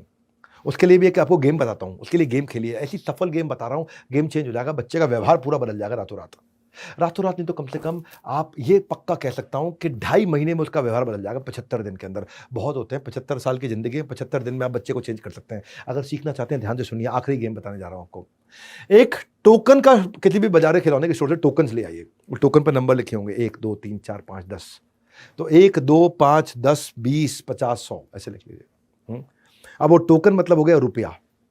अब अगर उसको बताइए कि गुड बिहेवियर पे तुमको टोकन लिखा हुआ है हमने, तुम सुबह टाइम से उठ रहे हो, ब्रश कर रहे हो, दांत को अपना जो टाइम अलॉट किया उतना ही खेल रहे हो, उतना ही पढ़ रहे हो, होमवर्क टाइम से खत्म कर रहे हो, आप टाइम से सारे काम कर रहे हो, तो उस पे टोकन पे आपको बेनिफिट मिल जाएगा। उसके साथ आप बिहेवियर की लिस्ट बना लो आप एक, कि अगर उसने टैंट्रम किया, चिल्लाया, स्क्रीमिंग, फाइटिंग, आर्ग्यूइंग, कुछ भी किया, कोई भी सामान इधर उधर उठा के बच्चे ने फेंका, सोफे के ऊपर कूदा फादी किया, खाना टाइम से नहीं खाया, इग्नोर किया, मिसबिहेव किया, बदतमीजी किया, या टीवी फालतू देखा, बाहर फालतू खेला, बाहर जाकर मोबाइल ज्यादा फालतू खेला, तो हर टोकन पे असाइन कर दो वैल्यू। और कैसे कराओ उसको कि भाई अगर तुम सुबह टाइम से उठोगे तो 2 रुपए का टोकन तुम्हारे डब्बे में गया, ब्रश तो मैं टाइम से रात को सोने से पहले भी ब्रश किया, 2 रुपए का टोकन गया। पापा मम्मी की मदद करी, 5 रुपए का टोकन गया। होमवर्क टाइम से किया, 5 रुपए गया। थैंक यू बोला, 5 रुपए गया। आपने स्लीप ऑन टाइम किया, 2 रुपए गया। ईटिंग मील्स ऑन टाइम किया, 7 रुपए गया, 5 रुपए गया, डिपेंडिंग ऑन जो आप वो टोकन उसके डब्बे में डालते जाओ। ऐसे बजट मत बनाओ, उससे उसके बिहेवियर बदलेंगे। लेकिन अगर तुमने टैंट्रम किया, उसमें 2 रुपए निकल गया। तुमने अगर सामान फेंका, 5 रुपए निकल गया। तुम चिल्लाए, उसमें से 5 रुपए निकल गया। आर्ग्यू किया, 5 रुपए निकल गया। मिसबिहेव किया, 10 रुपए निकल गया। ओबे नहीं किया लोगों को, आपने किसी को गाली दिया, थूका, किसी पे हाथ उठाया, अपनी छोटी बहन को मारा, 10 रुपए निकल गया। उससे क्या होगा? वो अपने बजट को खुद ही बिल्ड करेगा, वो कमाएगा, अर्न करेगा, बिहेवियर में चेंज लेकर के आएगा। आपने अच्छे बिहेवियर को इंसेंटिवाइज कर दिया। जिस व्यवहार पे दोगे पुरस्कार, उसी को दोहराएगा बार बार। जिस व्यवहार पे छीनोगे पुरस्कार, उसको कभी भी नहीं दोहराएगा अगली बार। हाँ, an effort that is appreciated gets repeated. हाँ, ये एंटरप्रेन्योरशिप, ये बिजनेस, उसको बिहेवियर, अपने बिहेवियर को कंट्रोल करके पैसे को बिल्ड करना सीख जाएगा। अरे व्यवहार कंट्रोल करके पैसा कमा सकते हैं, और वही मैं सिखाता हूँ उसको। फिर बाद में आप जब ये कोर्स दिलाएंगे उनको बीबी जूनियर का, वहाँ पे हम उसको एंटरप्रेन्योरशिप सिखाएंगे, think like entrepreneur, finance management, business की वोकैबुलरी बचपन में सिखाना शुरू कर देंगे उसको बिजनेस आइडियाज बचपन में सिखाना शुरू कर देंगे, बजट करना सिखाएंगे उसको, रेवेन्यू, एक्सपेंस, कॉस्ट, प्रॉफिट का डिफरेंस सिखा देंगे बच्चे को। गेम चेंज हो जाएगा। K-12 हमने जो बिल्ड किया है, ये बच्चों का एक इकोसिस्टम तैयार कर दिया, एक लूप तैयार कर दिया, जहाँ से बच्चा curious, asking question, getting answer, game changer. आपके लिए इस समय हमने लॉन्च प्राइस दिया है। मैं जा रहा हूँ, ये वीडियो खत्म होने लगा है। मैंने 7 दिन के लिए आपको एक लॉन्च प्राइस दिया है इस समय 7,999। इसका बेनिफिट उठा लीजिए। थोड़ा सा प्राइस इसके बाद बढ़ जाएगा, फिर बाद में आपका पछताएंगे, बाद में उस प्राइस पे हम आपको नहीं दे पाएंगे। तो उसके लिए फ़ोन करिए, पता लगाइए। और देखो मेरी आखिरी बात सुनो, stop trying to perfect your child, try to perfect your relationship with your child. बस ये है पेरेंटिंग। बच्चे को परफेक्ट मत करो, अपने रिश्ते को परफेक्ट करो उसके साथ में। बच्चे के साथ रिश्ता बन गया, सारी बात बन गई। हाँ, मैं ये 21 जो स्ट्रैटेजी दी है, इसके नीचे मेरे को कमेंट बॉक्स में बताइए कौन कौन सी स्ट्रैटेजी आपको पसंद आई, किसका फ़ायदा हुआ। और ये बता दीजिए आप कितने लोगों को वीडियो शेयर करने वाले हैं। फ्री में आपको ये कंटेंट दिया, बहुत पावरफुल 21 स्ट्रैटेजीज। कितने लोग आप ये वीडियो शेयर करने वाले, नीचे सारे कमेंट आकर के पढ़ूंगा मैं। शेयर करिए इस वीडियो को, सारे माता पिताओं तक पहुँचा दीजिए देश के, कि ये वीडियो से उनको फ़ायदा हो जाए। हमारे साथ जुड़े रहने के लिए, वर्ल्ड के नंबर 1 एंटरप्रेन्योर यूट्यूब चैनल पर आने के लिए, चैनल को सब्सक्राइब करने और करवाने के लिए, कमेंट बॉक्स में आकर के बताने के लिए कितने लोगों को शेयर किया और कौन कौन से आपको लर्निंग्स पसंद आई, किस स्ट्रैटेजीज में से।